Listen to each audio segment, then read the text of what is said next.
اللہ رب العالمین والصلاة والسلام علی محمد الامین اعوذ باللہ من الشیطان الرجیم بسم اللہ الرحمن الرحیم۔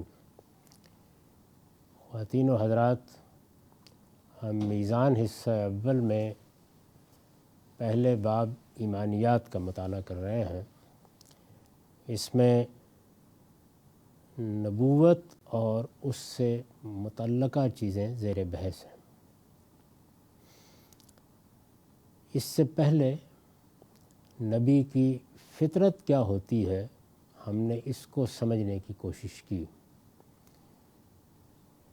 اگلا عنوان ہے نبی کی عصمت۔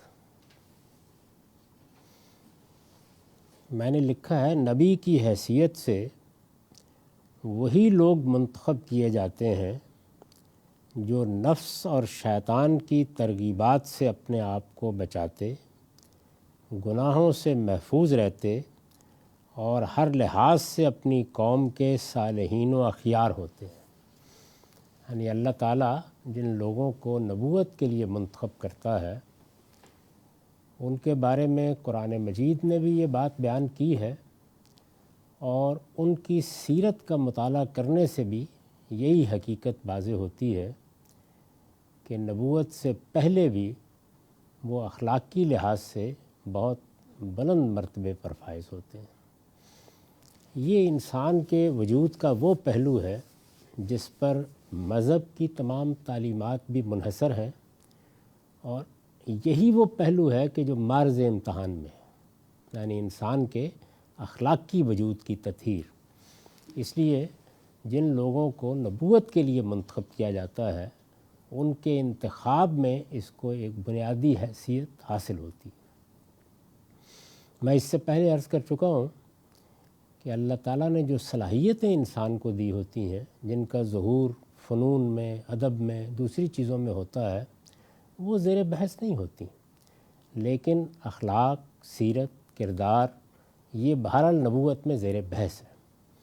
ہمارے ہاں علم کلام میں عصمت کی بحث کیا صورتیں اختیار کر گئی، اس کو جب آپ پڑھیں گے تو اندازہ ہو جائے گا کہ جب چیزوں کو قرآن مجید کے دائرے سے باہر کھڑے ہو کر دیکھا جاتا ہے تو کیسی پیچیدگیاں پیدا ہو جاتی ہیں۔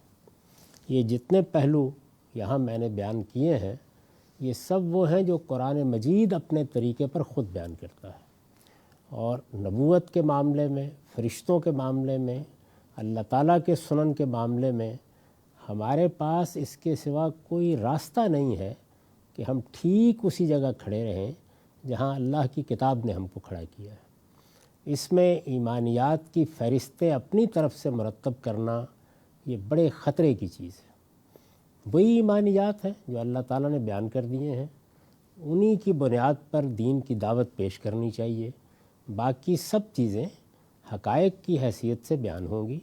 اس میں اگر مخاطبین کوئی غلطی کرتے ہیں تو شائستہ اور مہذب طریقے سے دلیل کے ساتھ اس غلطی پر توجہ دلا دی جائے گی۔ اس سے زیادہ کچھ نہیں کرنا چاہیے۔ تو یہی معاملہ اس عصمت کی بحث کا ہے۔ اب یہ دیکھیے کہ قرآن مجید اس کو کیسے کرتا ہے۔ نبی کی حیثیت سے وہی لوگ منتخب کیے جاتے ہیں جو نفس اور شیطان کی ترغیبات سے اپنے آپ کو بچاتے ہیں۔ ہم جب کوئی گناہ کرتے ہیں تو اس میں دونوں چیزیں ترغیب کا ذریعہ بنتی ہیں۔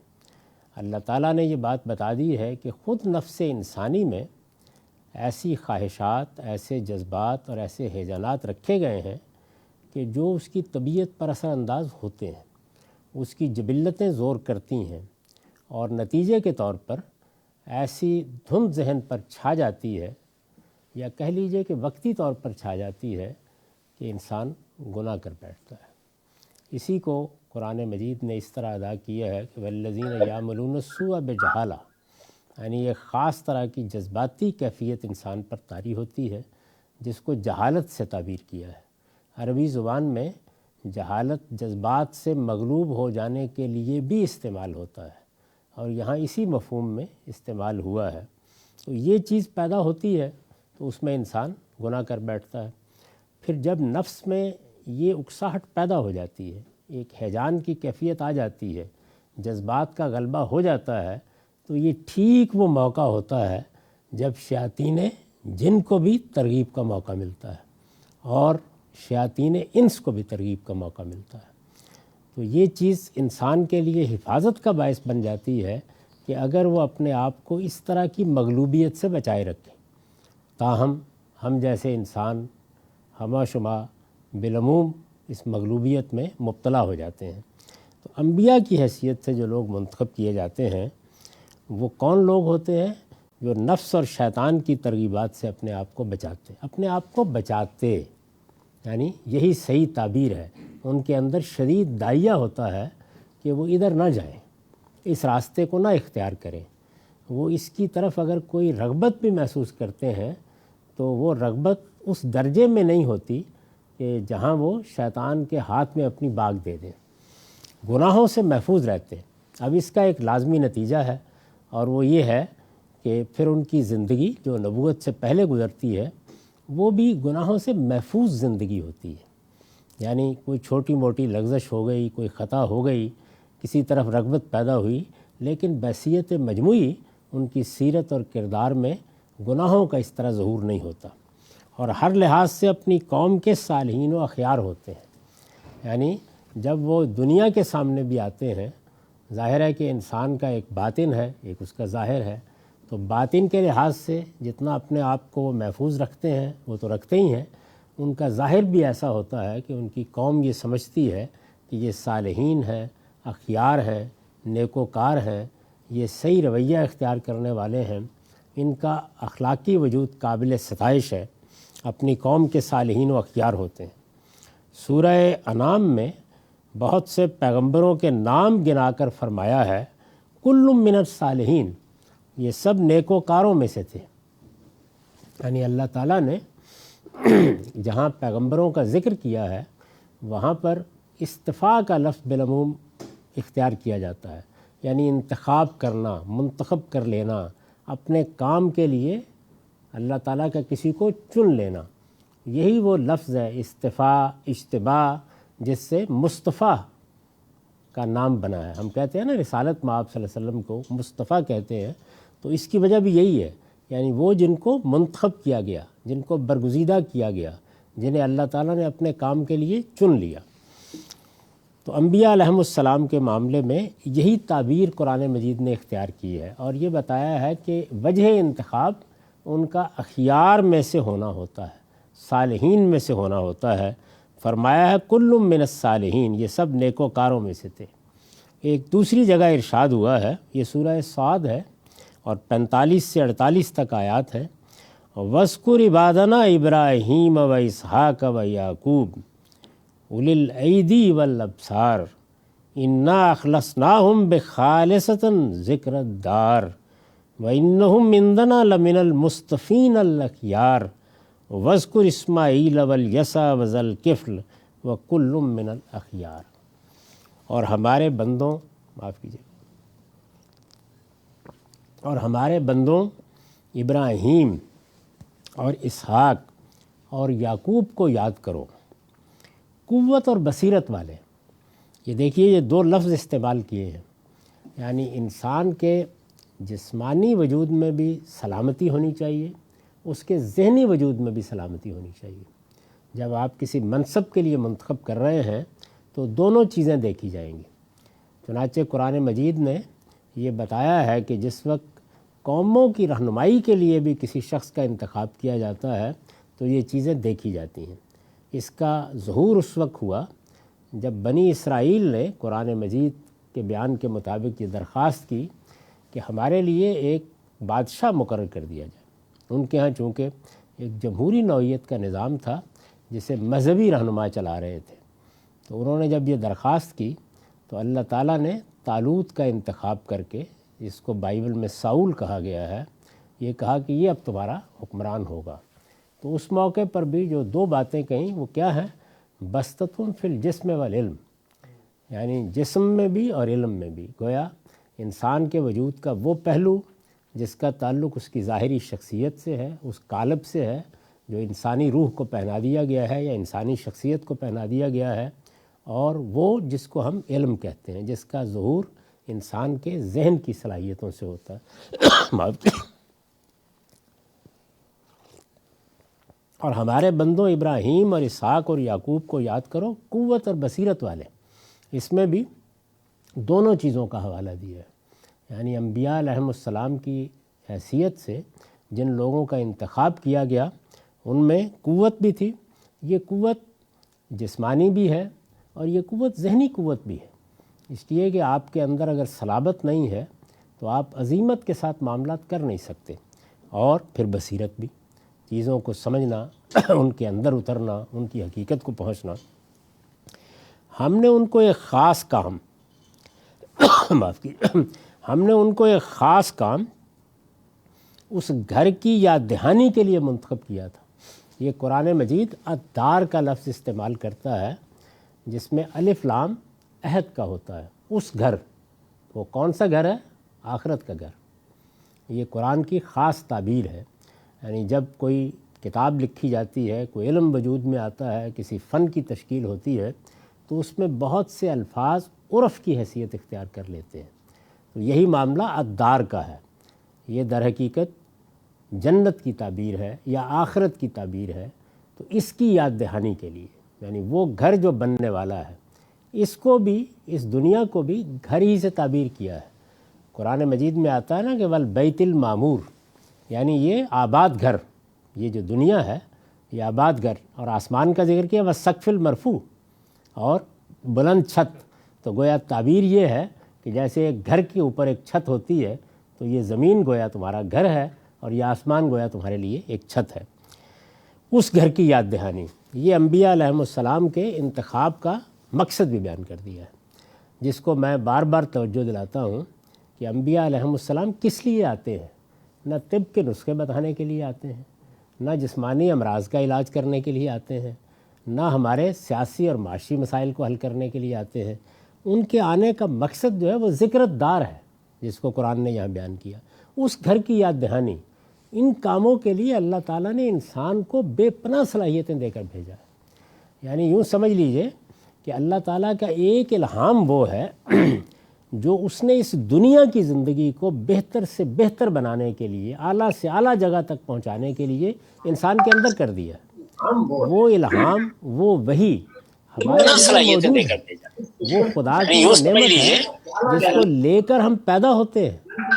یعنی اس کے لیے انبیاء کے سلسلے کی کوئی ضرورت نہیں ہے۔ یہ کہ ہمیں اس دنیا کو کیسے بنانا ہے، کیسے سنوارنا ہے، امراض کا علاج کیسے کرنا ہے، اس میں تحقیق کیسے کرنی ہے، خود اس کائنات کو سمجھ کر اس کے قانون کیسے دریافت کرنے ہیں، اس سے ہمارے لیے کیا سہولتیں پیدا ہوں گی، کیا ایجادات ہوں گی، یہ خدا کا وہ الہام ہے جو ہمارے اندر کر کے ہم کو بھیجا گیا ہے۔ تو اس کے لیے کسی پیغمبر کو بھیجنے کی ضرورت نہیں ہے، اس لیے رجوع اس کی جانب کرنا چاہیے۔ جس وقت آپ ان چیزوں کو مسائل کی حیثیت سے دیکھتے ہیں، آپ علم کو روبہ عمل کریں، آپ اپنی عملی صلاحیتوں کو روبہ عمل کریں۔ پیغمبروں کے آنے کا مقصد کیا ہے؟ ذکرت دار، اس گھر کی یاد دہانی، یعنی موت کے بعد کیا پیش آنے والا ہے، ان کا موضوع یہ ہے۔ اور ان سے یہ توقع بھی نہیں کرنی چاہیے کہ وہ باقی چیزوں کے بارے میں ہماری رہنمائی کریں گے، وہ اسی چیز کے بارے میں رہنمائی کرتے ہیں۔ اور یہ بات بھی سمجھ لینی چاہیے کہ یہ مسئلہ صرف آج کا نہیں ہے، بلکہ انسان کے ساتھ یہ مسئلہ ہمیشہ پیش آتا ہے کہ وہ دنیا کی زندگی کو کیونکہ سنوارنا چاہتا ہے، بنانا چاہتا ہے، بہتر کرنا چاہتا ہے۔ اس کے لیے اس کو قانون کی بھی ضرورت ہے، ایجادات کی بھی ضرورت ہے، باہمی ربط کی بھی ضرورت ہے، اس کو ایک اچھے نظام کی بھی ضرورت ہے۔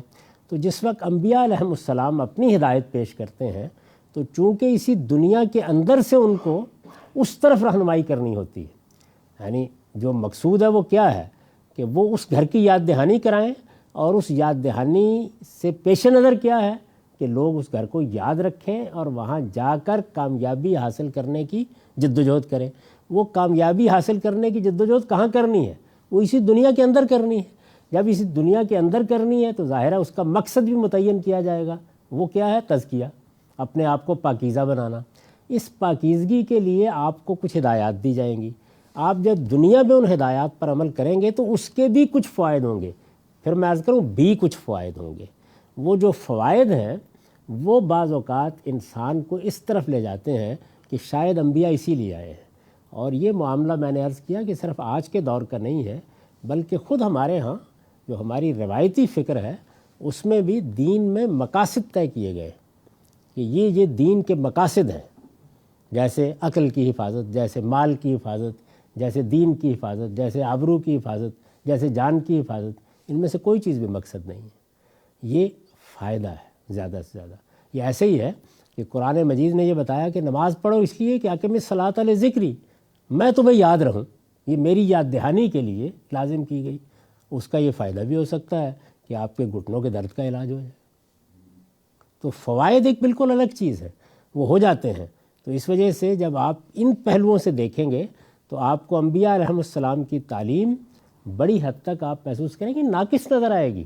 اس کی وجہ یہ ہے کہ یہ ان کا موضوع نہیں ہے، اس میں ان کا معاملہ بالواسطہ ہے۔ ان کی تعلیم کا اصلی ہدف کیا ہے؟ ذکر الدار، یعنی اس گھر کی یاد دہانی۔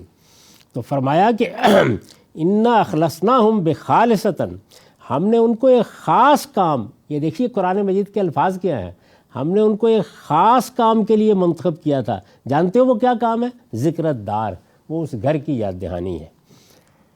اور پھر فرمایا وَإِنَّهُمْ عِندَنَا لَمِنَ الْمُصْطَفِينَ الْأَخْيَارِ، اور یقیناً وہ ہمارے ہاں برگزیدہ اور نیک بندوں میں سے تھے۔ یعنی چونکہ اس گھر کی یاد دہانی کے لیے منتخب کیا ہے، اس گھر کی یاد دہانی اس لیے ہے کہ تمہیں نیک اور صالح بننے کے لیے ترغیب دی جائے، تو انتخاب بھی انہی لوگوں کا کیا گیا ہے جو برگزیدہ اور صالح تھے۔ وَاذْكُرْ إِسْمَاعِيلَ وَالْيَسَعَ وَذَا الْكِفْلِ وَكُلٌّ مِّنَ الْأَخْيَارِ، اور اسماعیل اور یسع اور ذوالکفل کو یاد کرو، یہ سب بھی اخیار میں سے تھے۔ یعنی اخیار نیکوکار، صالحین، اللہ کو یاد رکھنے والے، جن کا اخلاقی وجود پاکیزہ تھا۔ تو یہ اللہ تعالیٰ نے ارشاد فرمایا کہ پیغمبروں کا انتخاب کرتے وقت یہ چیز لازماً دیکھی جاتی ہے۔ باقی چیزیں کہ وہ کرسیاں اچھی بنانی آپ کو سکھا دیں، آپ کو ایٹم بم بنانا سکھا دیں، یہ صلاحیتیں ہیں ان کے یہاں دیکھی نہیں جاتی، اس لیے کہ ان کا انتخاب اس کام کے لیے ہوتا ہی نہیں ہے۔ تو اس کے لیے آپ کو اللہ نے بہت عقل دے رکھی ہے، اس کی طرف رجوع کریں۔ پھر اس تقوی اور احتیاط کے صلے میں اللہ ان کی حفاظت بھی کرتا ہے۔ اب اللہ تعالیٰ کا جو ہدایت کا قانون ہم اس سے پہلے پڑھ چکے ہیں، وہ کیا قانون ہے؟ وہ یہ ہے کہ یہ بات مجھے پہلے کرنی ہے کہ میں جانا کدھر چاہتا ہوں۔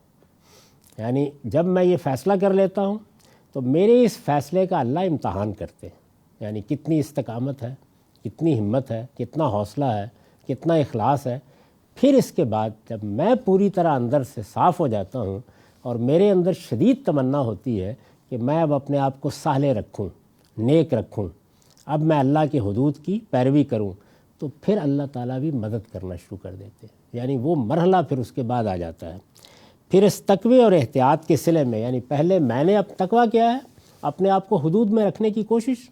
یعنی یہ کوئی مذہبی اصطلاح نہیں ہے، بلکہ آپ اپنے آپ کو بچائے رکھتے ہیں، محفوظ رکھتے ہیں، ترغیبات سے محفوظ رکھتے ہیں، خواہشات کے معاملے میں اپنے آپ کو حدود میں رکھنے کی کوشش کرتے ہیں۔ اگر آج کی جدید زبان میں کہیں تو اپنے آپ کو ڈسپلن کرتے ہیں۔ یعنی آپ کی خواہشات، میری خواہشات، میرے جذبات، میرے احساسات، وہ میرا احاطہ کیے ہوتے ہیں اور ہر طرف سے یورش کرتے ہیں، تو ان میں اپنے آپ کو حدود میں رکھنے کی کوشش کرنا، یہ تقویٰ ہے۔ تو اس تقوی اور احتیاط کے صلے میں اللہ ان کی حفاظت بھی کرتا ہے۔ یعنی پھر یہ ہوتا ہے کہ یہ دنیا ہے، اس میں بڑے سے بڑا نیکوکار بھی بعض موقعوں کے اوپر ایسی صورتحال سے دوچار ہو جاتا ہے جہاں ترغیبات ہر طرف سے احاطہ کر لیتی ہیں، بچنا آسان نہیں ہوتا۔ لیکن اگر آپ نے باطن کو صاف رکھا ہے، آپ کی کوشش یہ رہی ہے کہ آپ اپنے آپ کو حدود میں رکھیں، آپ اپنی طرف سے اپنے آپ کو ڈسپلن کرتے رہے ہیں، آپ کے یہاں رویہ احتیاط کا ہے، تو کسی نازک موقع پر اگر آپ کی ہمت اور حوصلے سے بڑا امتحان پیش آ جائے تو اللہ حفاظت بھی کرتا ہے۔ سیدنا یوسف علیہ السلام کو جو معاملہ عزیز مصر کی بیوی سے پیش آیا، اس سے صاف واضح ہے کہ نبوت سے پہلے بھی اگر کوئی ایسی صورتحال پیدا ہو جائے جس میں اپنے آپ کو محفوظ رکھنا آسان نہ ہو، تو اللہ تعالیٰ خاص اپنی برہان سے ان کی رہنمائی فرماتا ہے۔ اس کو اللہ تعالیٰ نے قرآن مجید میں بیان فرمایا ہے، پوری تصویر کھینچ دی ہے کہ کیسے اس نے دروازے بند کر لیے۔ اور ظاہر ہے کہ وہ خاتون بھی اپنی ایک خاص حیثیت رکھتی تھی، عزیز مصر کی بیوی تھی، اور جیسی کچھ اس طرح کی خواتین ہو سکتی ہیں ویسی ہی خاتون تھی۔ یہ گھر میں ایک غلام کی حیثیت سے تھے، یہ ٹھیک ہے کہ ایک بیٹا ہی بنا لیا گیا تھا، لیکن بہرحال خرید کر ہی بنایا گیا تھا، اور گھر میں اس حیثیت کے ساتھ آسان نہیں ہوتا ایسی ترغیبات کا مقابلہ کرنا۔ تو جب وہ صورتحال پیدا ہو گئی تو یوسف نے اپنے آپ کو محفوظ رکھنے میں کوئی کمی نہیں کی ہوئی تھی، یعنی اس ماحول میں، اس جگہ ایک ایسا جوان رانا جس کی طرف ہر ایک کی نگاہیں اٹھے، وہ اپنے آپ کو محفوظ رکھے ہوئے تھا، احتیاط اور تقوی کی ایک پوری زندگی وہ بسر کر رہے تھے۔ اس میں جب وہ موقع آ گیا جس کو قرآن مجید یہ کہتا ہے کہ وَلَقَدْ ہمت بِهِ وَهَمَّتْ بِهَا، یعنی وہ موقع تھا کہ جس موقع کے اوپر وہ بھی اس طرف متوجہ ہوئی اور ہو جاتا یوسف بھی ہمّا بہا، وہ بھی ہو جاتا، لیکن لولا را برہان ربہ، اس موقع پر پھر ہماری برہان نمودار ہوئی، یعنی ہماری طرف سے پھر حفاظت کا اہتمام ہوا، پھر ہم نے یوسف کو بچانے کا فیصلہ کر لیا۔ تو یہ اللہ کا بہت خاص احسان ہوتا ہے، لیکن یہ ایسا نہیں ہے کہ ہر ایک کو ہو جاتا ہے، یہ انہی کو ہوتا ہے جو یوسف کی طرح ایسی پاکیزہ زندگی بسر کر چکے ہوتے ہیں۔ تو اللہ تعالیٰ خاص اپنی برہان سے ان کی رہنمائی فرماتا ہے۔ یہ برہان کا مطلب ہوتا ہے دلیل، یعنی وہ چیز جو آپ کو پکڑے اور پکڑ کر صحیح سمت میں لے جائے۔ یہ برہان، دلیل کے معنی بھی یہی ہیں، دلیل اصل میں رہنما کو کہتے ہیں۔ یہ برہان وہی نور یزدانی ہے۔ اللہ تعالیٰ نے ہماری فطرت میں جس طریقے سے یہ چیز رکھی ہے کہ اس میں برائی کی ترغیب کے پہلو موجود ہوتے ہیں، اس میں جبلتوں کی یورش ہوتی ہے، بالکل اسی طرح ایک نور یزدانی، ایک الہی نور بھی رکھا ہے۔ یہ نور ہے جو اصل میں ضمیر کی آواز بنتا ہے۔ تو وہ نور یزدانی، یہ برہان وہی نور یزدانی ہے جو خدا بخشتا تو ہر ایک کو ہے، یعنی ہر انسان کے اندر یہ روشنی موجود ہے، لیکن سنت الہی یہ ہے، یعنی اللہ کا طریقہ یہ ہے کہ جو لوگ اس کی قدر کرتے، اللہ تعالیٰ نے یہ نور دے کر تو ہر ایک کو بھیجا ہے، تو جو لوگ اس کی قدر کرتے اور زندگی کے نشیب و فراز میں، زندگی میں ہر طرح کے حالات پیش آتے ہیں۔ نشیب و فراز ایک ادبی تعبیر ہے، مطلب یہ ہے کہ آپ کو بعض موقعوں کے اوپر یہ محسوس ہوتا ہے کہ آپ ایک علوی مقام کی طرف جا رہے ہیں، ایک بلند مقام کی طرف جا رہے ہیں، اور بعض موقعوں پر معلوم ہوتا ہے کہ آپ سفلی مقام کی طرف گھسٹتے چلے آ رہے ہیں۔ تو یہ دونوں چیزیں انسان کے ساتھ ہوتی ہیں، نشیب بھی آتے ہیں، فراز بھی آتے ہیں۔ نشیب یعنی نیچ اور فراز اونچ، تو اونچ نیچ زندگی کی ایک ناگزیر چیز ہے۔ جو لوگ اس کی قدر کرتے ہیں اور زندگی کے نشیب و فراز میں اس کی رہنمائی کو آگے بڑھ کر قبول کرتے ہیں، یعنی وہ نور جو ہمارے اندر دیا گیا ہے وہ رہنمائی کرتا ہے، وہ پکڑتا ہے، وہ آواز دیتا ہے، وہ آپ کو جانے نہیں دیتا آسانی کے ساتھ۔ جو لوگ اس کی قدر کرتے ہیں، یعنی ایک تو چیز یہ ہے کہ جب وہ آواز دے سلا دے، جب وہ بلائے منہ موڑ لے، جب اس کی طرف رغبت کا احساس پیدا ہو تو آدمی اور زیادہ سرکشی کے ساتھ گناہ کی طرف متوجہ ہو جائے۔ لیکن اگر آدمی یہ فیصلہ کر لے کہ نہیں، مجھے اس کی قدر کرنی ہے، یہ میرے اندر ایک روشنی ہے، ایک نور ہے، اور اس طرح کے نازک قدر کرتے اور زندگی کے نشیب و فراز میں اس کی رہنمائی کو آگے بڑھ کر قبول کرتے ہیں، ان کے اندر یہ اس قدر قوی ہو جاتا ہے، یعنی وہ نور جو اندر دیا گیا ہے، دیا تو ہر ایک کو گیا ہے، لیکن جب آپ اس کی قدر کرتے ہیں اور اس کی رہنمائی قبول کرتے ہیں تو اس کی لو تیز ہوتی چلی جاتی ہے، یعنی وہ آپ کے لیے ایک بڑی غیر معمولی قوت بنتا جاتا ہے۔ ان کے اندر یہ اس قدر قوی ہو جاتا ہے، مضبوط ہو جاتا ہے کہ اس طرح کے نازک موقعوں پر ان کے باطن میں ماہ و آفتاب کی طرح چمکتا اور ظلمتوں کے تمام پردے آنکھوں کے سامنے سے ہٹا کر انہیں راہ ہدایت پر پا برجا کر دیتا ہے۔ یعنی یہ نور پھر نمودار ہوتا ہے، جیسے کہ حضرت یوسف کے لیے نمودار ہوا، وہ برہان سامنے آتی ہے، ایسے لگتا ہے کہ کوئی رہنما آ گیا ہے جو آپ کا ہاتھ پکڑ لے گا۔ تو یہ ماہ و آفتاب کی طرح چمکتا ہے، اندر ایک نور کی شمع ہے، ایک چھوٹا سا دیا ہے جو اللہ تعالیٰ نے جلا کے بھیج دیا ہے، لیکن آپ قدر کریں، اس کی روشنی کو بڑھائیں تو پھر نازک موقعوں کے اوپر یہ چاند اور آفتاب بن جاتا ہے، چاند سورج کی طرح روشن ہو جاتا ہے، اور ظلمتوں کے تمام پردے آنکھوں کے سامنے سے ہٹا کر انہیں راہ ہدایت پر پا برجا کر دیتا ہے، یعنی پاؤں جم جاتے ہیں۔ بڑی استقامت کے ساتھ پھر انسان شیطان کی ترغیبات کا مقابلہ کرنے کے قابل ہو جاتا ہے۔ یہ اس پیراگراف میں بتایا یہ گیا ہے کہ اللہ تعالیٰ جن لوگوں کو پیغمبروں کی حیثیت سے منتخب کرتا ہے، ان کی شخصیت کی تعمیر کا پس منظر یہ ہوتا ہے۔ یعنی جس طرح اس پر ہم نے بڑی تفصیل سے بحث کی تھی کہ پیغمبروں کے ہاں آپ کو جس کلام کو وہ لے کر آتے ہیں، جو پیغام وہ دنیا کے سامنے پیش کرتے ہیں، اس کے پہلے کوئی آثار نظر نہیں آ رہے ہوتے۔ یعنی وہاں یہ نہیں ہوتا کہ مشق ہو رہی ہے، ریاضت ہو رہی ہے، کوئی کسی چیز کو پانے کی جدوجہد ہو رہی ہے، کوئی بڑا مقام ہے جس کے منازل طے ہو رہے ہیں، کچھ نہیں ہوتا۔ لیکن اس معاملے میں ایسے لگتا ہے کہ قدم قدم پر وہ اپنی حفاظت کر رہے ہیں، اور جب یہ کر رہے ہوتے ہیں، اور یہ واقعات اسی لیے سنائے گئے ہیں، یعنی ہمارے سامنے سیدنا یوسف کی زندگی بتائی گئی، ایک پیغمبر کس طرح ان مراحل سے گزرتا ہے۔ رسالت مآب صلی اللہ علیہ وسلم کے معاملے میں تو ہمیں جو معلومات حاصل ہیں وہ سب کی سب ظاہر ہے کہ روایات سے حاصل ہوئی ہیں، یعنی 40 سال پہلے کی زندگی کیا ہے، لیکن بہرحال قرآن مجید نے یہ خراج تحسین پیش کیا ہے کہ انک لعلی خلق عظیم، یعنی یہ قریش کی قیادت سورہ قلم میں ہے نا، یہ قریش کی قیادت، اور یہ آپ کے منہ آنے کی کوشش کر رہی ہے۔ آپ کو تو خلق عظیم کا بہترین نمونہ ہے، اعلیٰ اخلاق، برتر اخلاق۔ تو برتر اخلاق، اعلیٰ اخلاق، یہ اصل میں اس نور یزدانی کی قدر کرنے سے محفوظ رہتے ہیں۔ انسان کے اندر ان کا داعیہ موجود ہے، فَأَلْهَمَهَا فُجُورَهَا وَتَقْوَاهَا، لیکن ان کی حفاظت وہ نور کرتا ہے جو اللہ تعالیٰ دیتا ہے، اور اس نور کی حفاظت انسان کرتا ہے۔ کیسے کرتا ہے؟ اس کی قدر کر کے، اس کو قوی کر کے، اس کو برتری تک پہنچا کر، تو یہ کرتا ہے۔ تو پھر اس کے بعد اس نور کی لو اتنی تیز ہو جاتی ہے کہ یہ پھر ایک ٹمٹماتا ہوا دیا نہیں ہوتا، یہ ماہ و آفتاب کی طرح چمکتا ہے، اور ظلمتوں کے تمام پردے آنکھوں کے سامنے سے ہٹا کر انہیں راہ ہدایت پر پا برجا کر دیتا ہے۔ تو پیغمبر اس طرح سے ان مراحل سے گزرتے ہیں۔ قرآن مجید نے سورہ یوسف میں یہ 24 آیت ہے، اس کو بیان کیا ہے، وَلَقَدْ هَمَّتْ بِهِ وَهَمَّ بِهَا لَوْلَا رَأَىٰ بُرْهَانَ رَبِّهِ كَذَٰلِكَ لِنَصْرِفَ عَنْهُ السُّوءَ وَالْفَحْشَاءَ إِنَّهُ مِنْ عِبَادِنَا الْمُخْلَصِينَ۔ پوری بات بیان کر دی چند جملوں میں۔ حقیقت یہ ہے کہ اس عورت نے تو یوسف کا ارادہ کر ہی لیا تھا، وہ بھی اگر اپنے پروردگار کی برہان نہ دیکھ لیتا تو اس کا ارادہ کر لیتا۔ یعنی یہ اس کیفیت کو قرآن نے بیان کر دیا ہے کہ اتنی نازک صورتحال پیش آ گئی تھی۔ انسان ہے نا، انسان کے اندر جن چیزوں کی غیر معمولی رغبت رکھی گئی ہے وہ حملہ آور ہوتی ہے، انسان پیچھے ہٹاتا ہے، لیکن بعض اوقات ان کی یورش، ان کی طاقت ایسے ماحول میں اور اس طرح ہوتی ہے کہ انسان کے بس میں نہیں ہوتا کہ ان کا مقابلہ کر سکے۔ حقیقت یہ ہے کہ اس عورت نے تو یوسف کا ارادہ کر ہی لیا تھا، یعنی وہ تو اپنی ساری قوتیں، اپنے سارے چرتر آزمانے کے لیے آئی گئی تھی، وہ بھی اگر اپنے پروردگار کی برہان نہ دیکھ لیتا تو اس کا ارادہ کر لیتا۔ تو اب ظاہر ہے کہ یہ سوال پیدا ہوتا ہے نا کہ اللہ تعالیٰ کی یہ برہان یوسف کے لیے کیوں نمودار ہوئی؟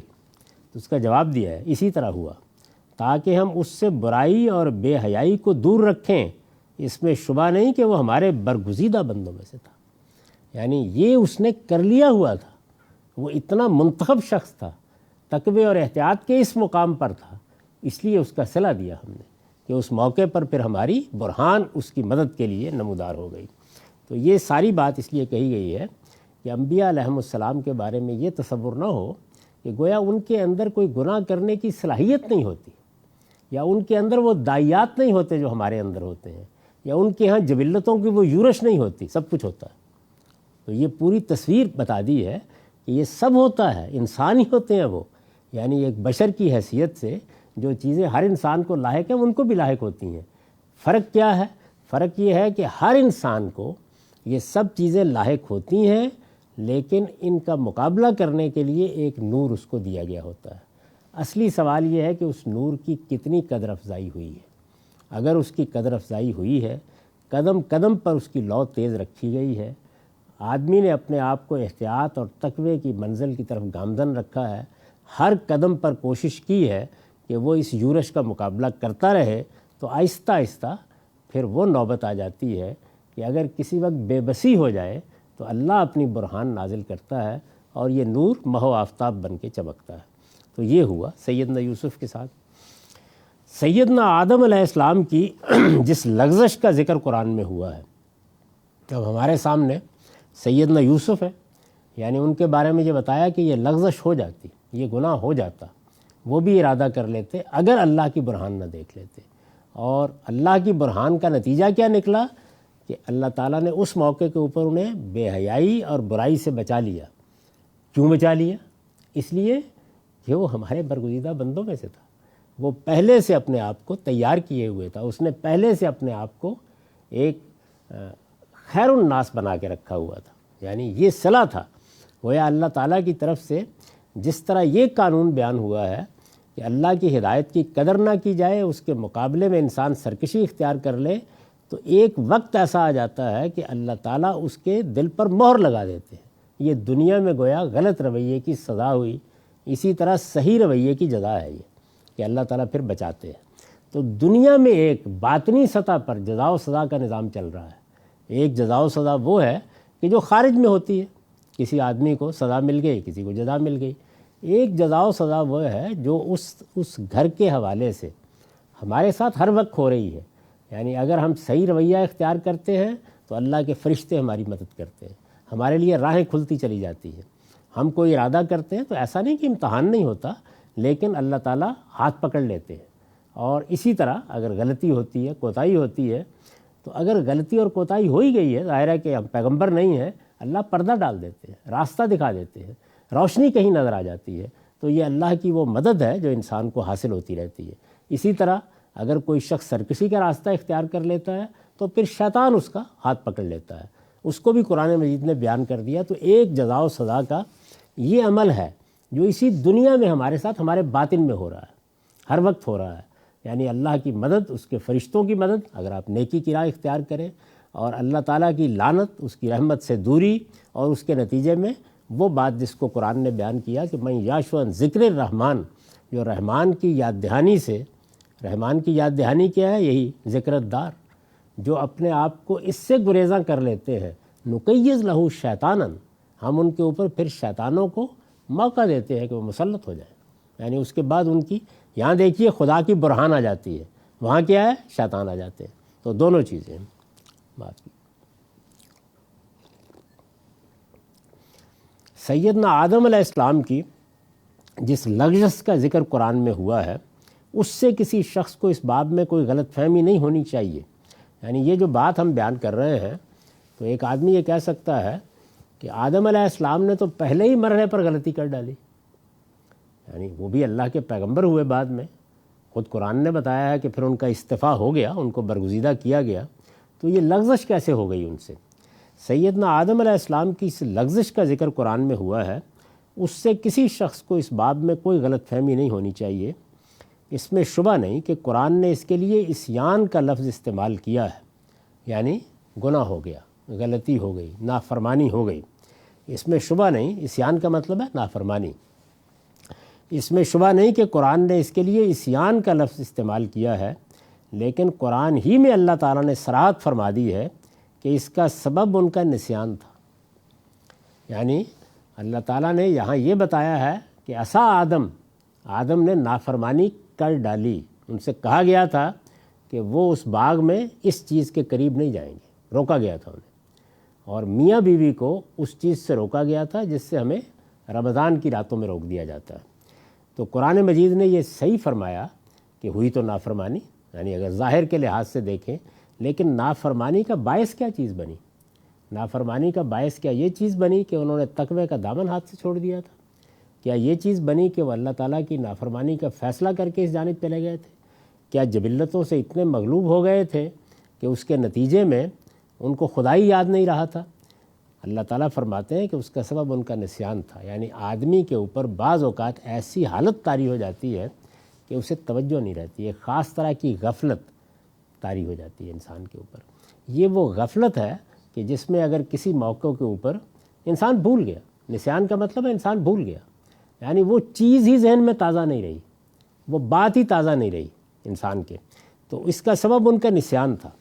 اس سے واضح ہے کہ یہ نافرمانی جانب نفس میں نہیں ہوئی۔ اب یہاں پر دو چیزوں کو سمجھ لیجئے، جس طریقے سے فلسفی بیان کرتے ہیں نا کہ ہمارے اندر ایک روح علوی ہے اور ایک روح سفلی ہے، تو یہ اگر آپ غور کر کے دیکھیں تو یہ حقیقت میں انسان کے وجود کے اندر جو نفس کے دو پہلو ہیں اس کا ہی ایک بیان ہے۔ جانب نفس ایک چیز ہے اور جانب حق ایک اور چیز ہے۔ ہمارے اندر جس طریقے سے اللہ تعالیٰ نے ہماری شخصیت میں یہ چیز رکھی ہے کہ اس میں برائی کی طرف میلان ہوتا ہے، بالکل اسی طریقے سے حق کی جانب ہمارے اندر بعض اوقات بڑی سبقت اور جلدی ہوتی ہے، اس کو جانب حق کہتے ہیں، یعنی صرف جانب نفس ہی کھینچتی نہیں ہے، جانب حق بھی کھینچتی ہے۔ یہ آپ نے دیکھا کہ بعض لوگ بڑے مقاصد کے لیے حدود سے تجاوز کر جاتے ہیں، چھلانگ لگا دیتے ہیں، مرنے کے لیے تیار ہو جاتے ہیں، بڑے بڑے فیصلے کر لیتے ہیں، یہ جانب حق ہے۔ یعنی آپ کو ایک بات اچھی لگی، ایک چیز جو اپنی ذات میں خیر ہے، آپ اس سے متاثر ہوئے۔ جتنی بڑی بڑی تحریکیں دنیا میں چلتی ہیں جن میں ہزاروں لوگ اپنی زندگیاں لگا دیتے ہیں، تو یہ کیا ہوتا ہے؟ یہ جانب حق ہے جس کا شدید غلبہ ہو گیا۔ ہم نے اپنے زمانے میں یہ دیکھا کہ لوگوں نے اپنے سینے پر بم باندھ لیے اور وہ اپنی طرف سے خیر کے لیے یا خیر کو وجود میں لانے کے لیے آگ میں کود گئے۔ اس سے بڑی چیز کیا ہو سکتی ہے؟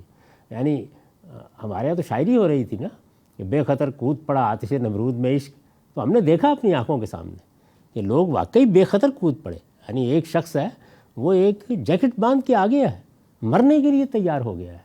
تو یہ جانب حق ہے، یعنی اپنی طرف سے جس چیز کو حق، جس چیز کو صحیح سمجھا جا رہا ہے، اس کے لیے اتنی محبت پیدا ہو گئی ہے، اتنا جذبہ پیدا ہو گیا ہے کہ آدمی گویا ہر حد کو پار کرنے کے لیے تیار ہے۔ تو ایک ہمارے اندر جانب نفس ہے۔ جانب نفس کا مطلب یہ ہے کہ بدکاری کی طرف رجحان ہے، چوری کی طرف رجحان ہے، ڈاکے کی طرف رجحان ہے، لوٹنے کی طرف رجحان ہے، یہ جانب نفس ہے۔ یعنی وہ چیزیں جو برائی کی حیثیت سے مسلمہ ہیں، نیکی اور خیر۔ تو یہ جانب حق اور جانب نفس کا جو پہلو ہے، اس میں کیا جانب حق کی طرف بھی پیغمبروں سے تجاوز نہیں ہوتا؟ قرآن کا جواب یہ کہ ہوتا ہے۔ خود رسالت میں آپ صلی اللہ علیہ وسلم کے ہاں اس کی مثالیں موجود ہیں، یعنی جانب حق میں۔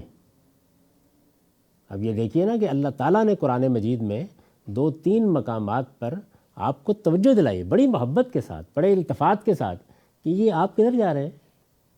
وہاں جانب حق کا جانب نفس نہیں ہے۔ تو جانب حق میں تجاوز ہو جانا یہ اصل میں گناہ یا عیب نہیں ہے اس لحاظ سے۔ اس تجاوز پر گفتگو ہوگی، اللہ تعالیٰ روکیں گے، بتائیں گے یہ کس درجے میں ہوتا ہے۔ اس کی بہت سی مثالیں ہیں جو آگے زیر بحث آئیں گی۔ اس سے واضح ہے کہ یہ نافرمانی، یعنی یہ جو نافرمانی حضرت آدم سے ہوئی، یہ کس نوعیت کی تھی؟ یہ جانب نفس میں نہیں ہوئی۔ قرآن مجید یہ نہیں کہتا کہ ان کے اوپر بیوی سے مقاربت کے لیے جو ہیجانی کیفیت طاری ہوئی وہ مجرد ایک جبلی تقاضے سے ہوئی، یہ نہیں کہتا۔ وہ یہ کہتا نہیں، شیطان نے قسمیں کھا کھا کر انہیں بتایا کہ تمہاری ابدی زندگی کا راز اس عمل میں پوشیدہ ہے۔ تو اس وجہ سے خاص طور پر سورہ طٰہٰ میں اس کو موضوع بنایا ہے۔ یعنی آمادگی اس طرح نہیں ہوئی کہ ایک کیفیت طاری ہوئی اور اس میں اللہ کی نافرمانی کر بیٹھے، بلکہ ان کے سامنے ایک بہت بڑا ہدف رکھا گیا۔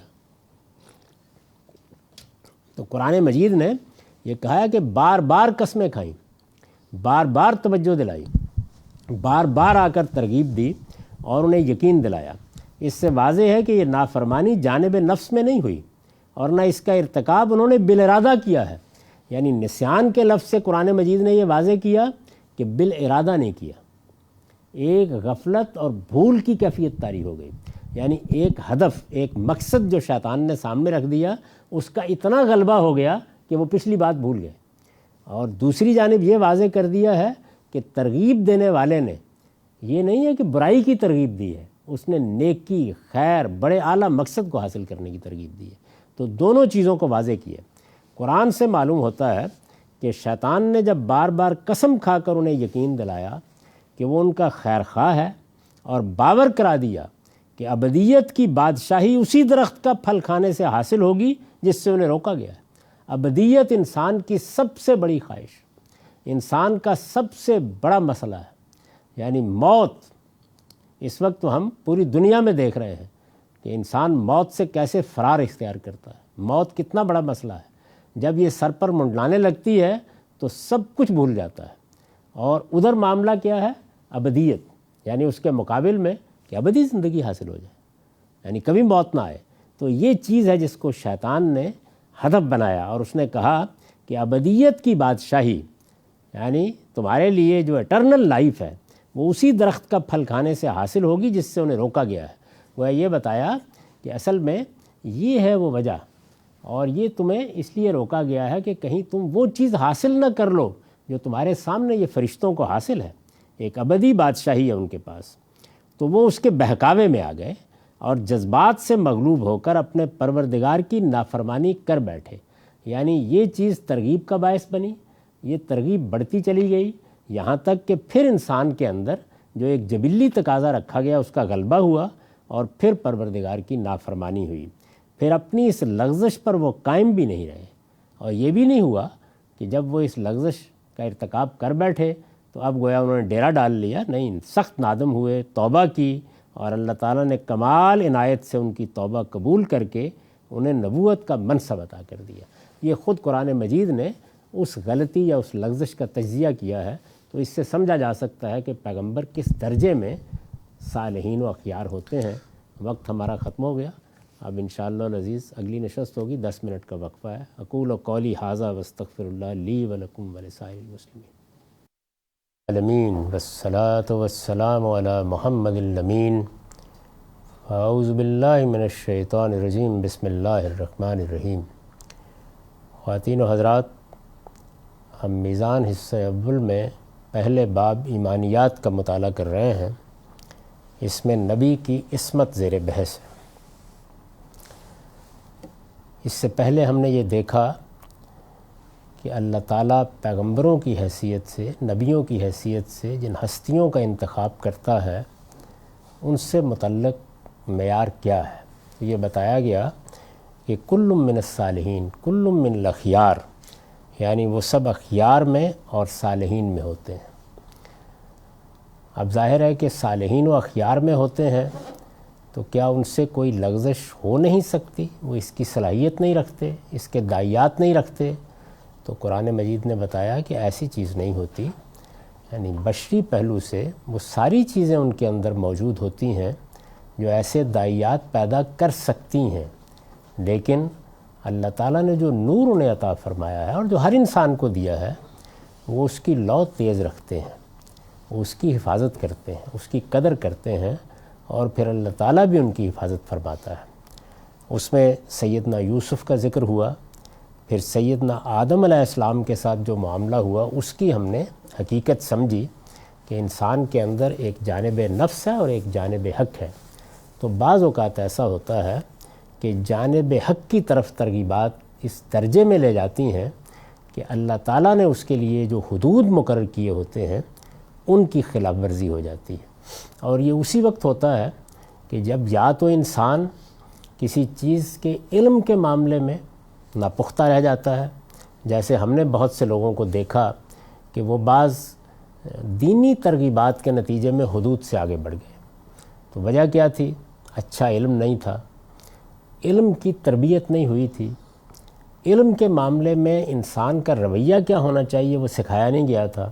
اس کا نتیجہ یہ نکلا کہ جانب حق کی طرف دعوت دی گئی تو قلت علم فتنہ بن گئی۔ لیکن بعض اوقات یہ ہوتا ہے کہ یہ چیز فتنہ نہیں بنتی، بلکہ انسان کو جانب حق کی طرف بلایا جاتا ہے تو اس کے اوپر ایک نسیان کسی کیفیت طاری ہو جاتی ہے، یعنی علم میں کمی نہیں ہے لیکن انسان کے اوپر نسیان کسی کیفیت طاری ہو جاتی ہے، غفلت پیدا ہو جاتی ہے، بھول جاتا ہے آدمی، وقتی طور پر چیز نگاہوں میں نہیں رہتی، ایک جانب اتنا زیادہ رجحان ہوتا ہے کہ دوسرے پہلو کو نظر انداز کر بیٹھتا ہے۔ تو سیدنا آدم کے ساتھ یہ ہوا۔ تو اس کی پوری وضاحت ہم نے اس سے پہلے کی نشست میں کر دی تھی۔ اب ان آیات کو دیکھیے جس میں یہ سارا واقعہ قرآن مجید نے بیان کیا ہے۔ وَلَقَدْ عَهِدْنَا إِلَىٰ آدَمَ مِن قَبْلُ فَنَسِيَ وَلَمْ نَجِدْ لَهُ عَزْمًا وَإِذْ قُلْنَا لِلْمَلَائِكَةِ اسْجُدُوا لِآدَمَ فَسَجَدُوا إِلَّا إِبْلِيسَ أَبَىٰ فَقُلْنَا يَا آدَمُ إِنَّ هَٰذَا عَدُوٌّ لَكَ وَلِزَوْجِكَ فَلَا يُخْرِجَنَّكُمَا مِنَ الْجَنَّةِ فَتَشْقَىٰ إِنَّ لَكَ أَلَّا تَجُوعَ فِيهَا وَلَا تَعْرَىٰ وَإِنَّكَ لَا تَظْمَأُ فِيهَا وَلَا تَضْحَىٰ فَوَسْوَسَ إِلَيْهِ الشَّيْطَانُ قَالَ يَا آدَمُ هَلْ أَدُلُّكَ عَلَىٰ شَجَرَةِ الْخُلْدِ وَمُلْكٍ لَا يَبْلَىٰ فَأَكَلَ مِنْهَا فَبَدَتْ لَهُمَا سَوْآتُهُمَا وَاتَّفِقَا يَخْصِفَانِ عَلَيْهِمَا مِنْ وَرَقِ الْجَنَّةِ وَعَصَىٰ آدَمُ رَبَّهُ فَغَوَىٰ ثُمَّ اجْتَبَاهُ رَبُّهُ فَتَابَ عَلَيْهِ وَهَدَىٰ۔ یہ سورہ طٰہٰ ہے، 115 سے 120 آیات ہے۔ ان کا ترجمہ یہ ہے، ہم نے اس سے پہلے آدم پر ایک عہد کی ذمہ داری ڈالی تھی، یعنی اللہ تعالیٰ نے ایک معاملہ کیا تھا جس میں یہ بتایا گیا تھا کہ یہ چیزیں تمہارے لیے مباح ہیں، لیکن اس کے باوجود کہ تم میاں بیوی ہو فلاں معاملے پر ہم نے پابندی لگا دی ہے۔ یہ جو عہد کی ذمہ داری ڈالنا ہے، جب اللہ تعالیٰ شریعت دیتے ہیں یا احکام دیتے ہیں، جیسے ہمیں نماز کا حکم دیا ہے، روزے کا حکم دیا ہے، تو یہ گویا اللہ کا میثاق اور اللہ کا عہد ہوتا ہے جو ہمارے ساتھ ہے۔ یہ ذمہ داری آدم پر ڈالی گئی تھی۔ اب قرآن مجید کہتا ہے فَنَسِيَ وَلَمْ نَجِدْ لَهُ عَزْمًا، تو وہ بھول گیا تھا اور ہم نے اس میں ارادے کی پختگی نہیں پائی تھی۔ یعنی جو چیز اس وقت ابھی موجود تھی وہ یہ تھی کہ ارادے کی پختگی پیدا نہیں ہوئی تھی۔ ارادے کی پختگی تربیت سے پیدا ہوتی ہے، یعنی یہ وہ چیز ہے کہ جس میں ایک لمبا وقت چاہیے ہوتا ہے۔ اس سے پہلے ہم نے یہ دیکھا کہ ایک پیغمبر جس کو کل اللہ تعالیٰ کی یہ عظیم نعمت ملنی ہے، تو وہ بھی کہیں سے اپنی زندگی کی ابتدا کرتا ہے۔ اس میں رجحانات بھی ہوتے ہیں، ترغیبات بھی ہوتی ہیں، اس میں پھسلنے کا امکان بھی ہوتا ہے، لیکن وہ جو نور اللہ تعالیٰ نے اندر دیا ہے وہ اس کی لو تیز کرتا رہتا ہے، یہاں تک کہ پھر ارادے کی پختگی پیدا ہو جاتی ہے، اور اس کو اگر کوئی خطرہ لاحق ہوتا ہے تو اللہ کی برہان بھی نمودار ہو جاتی ہے۔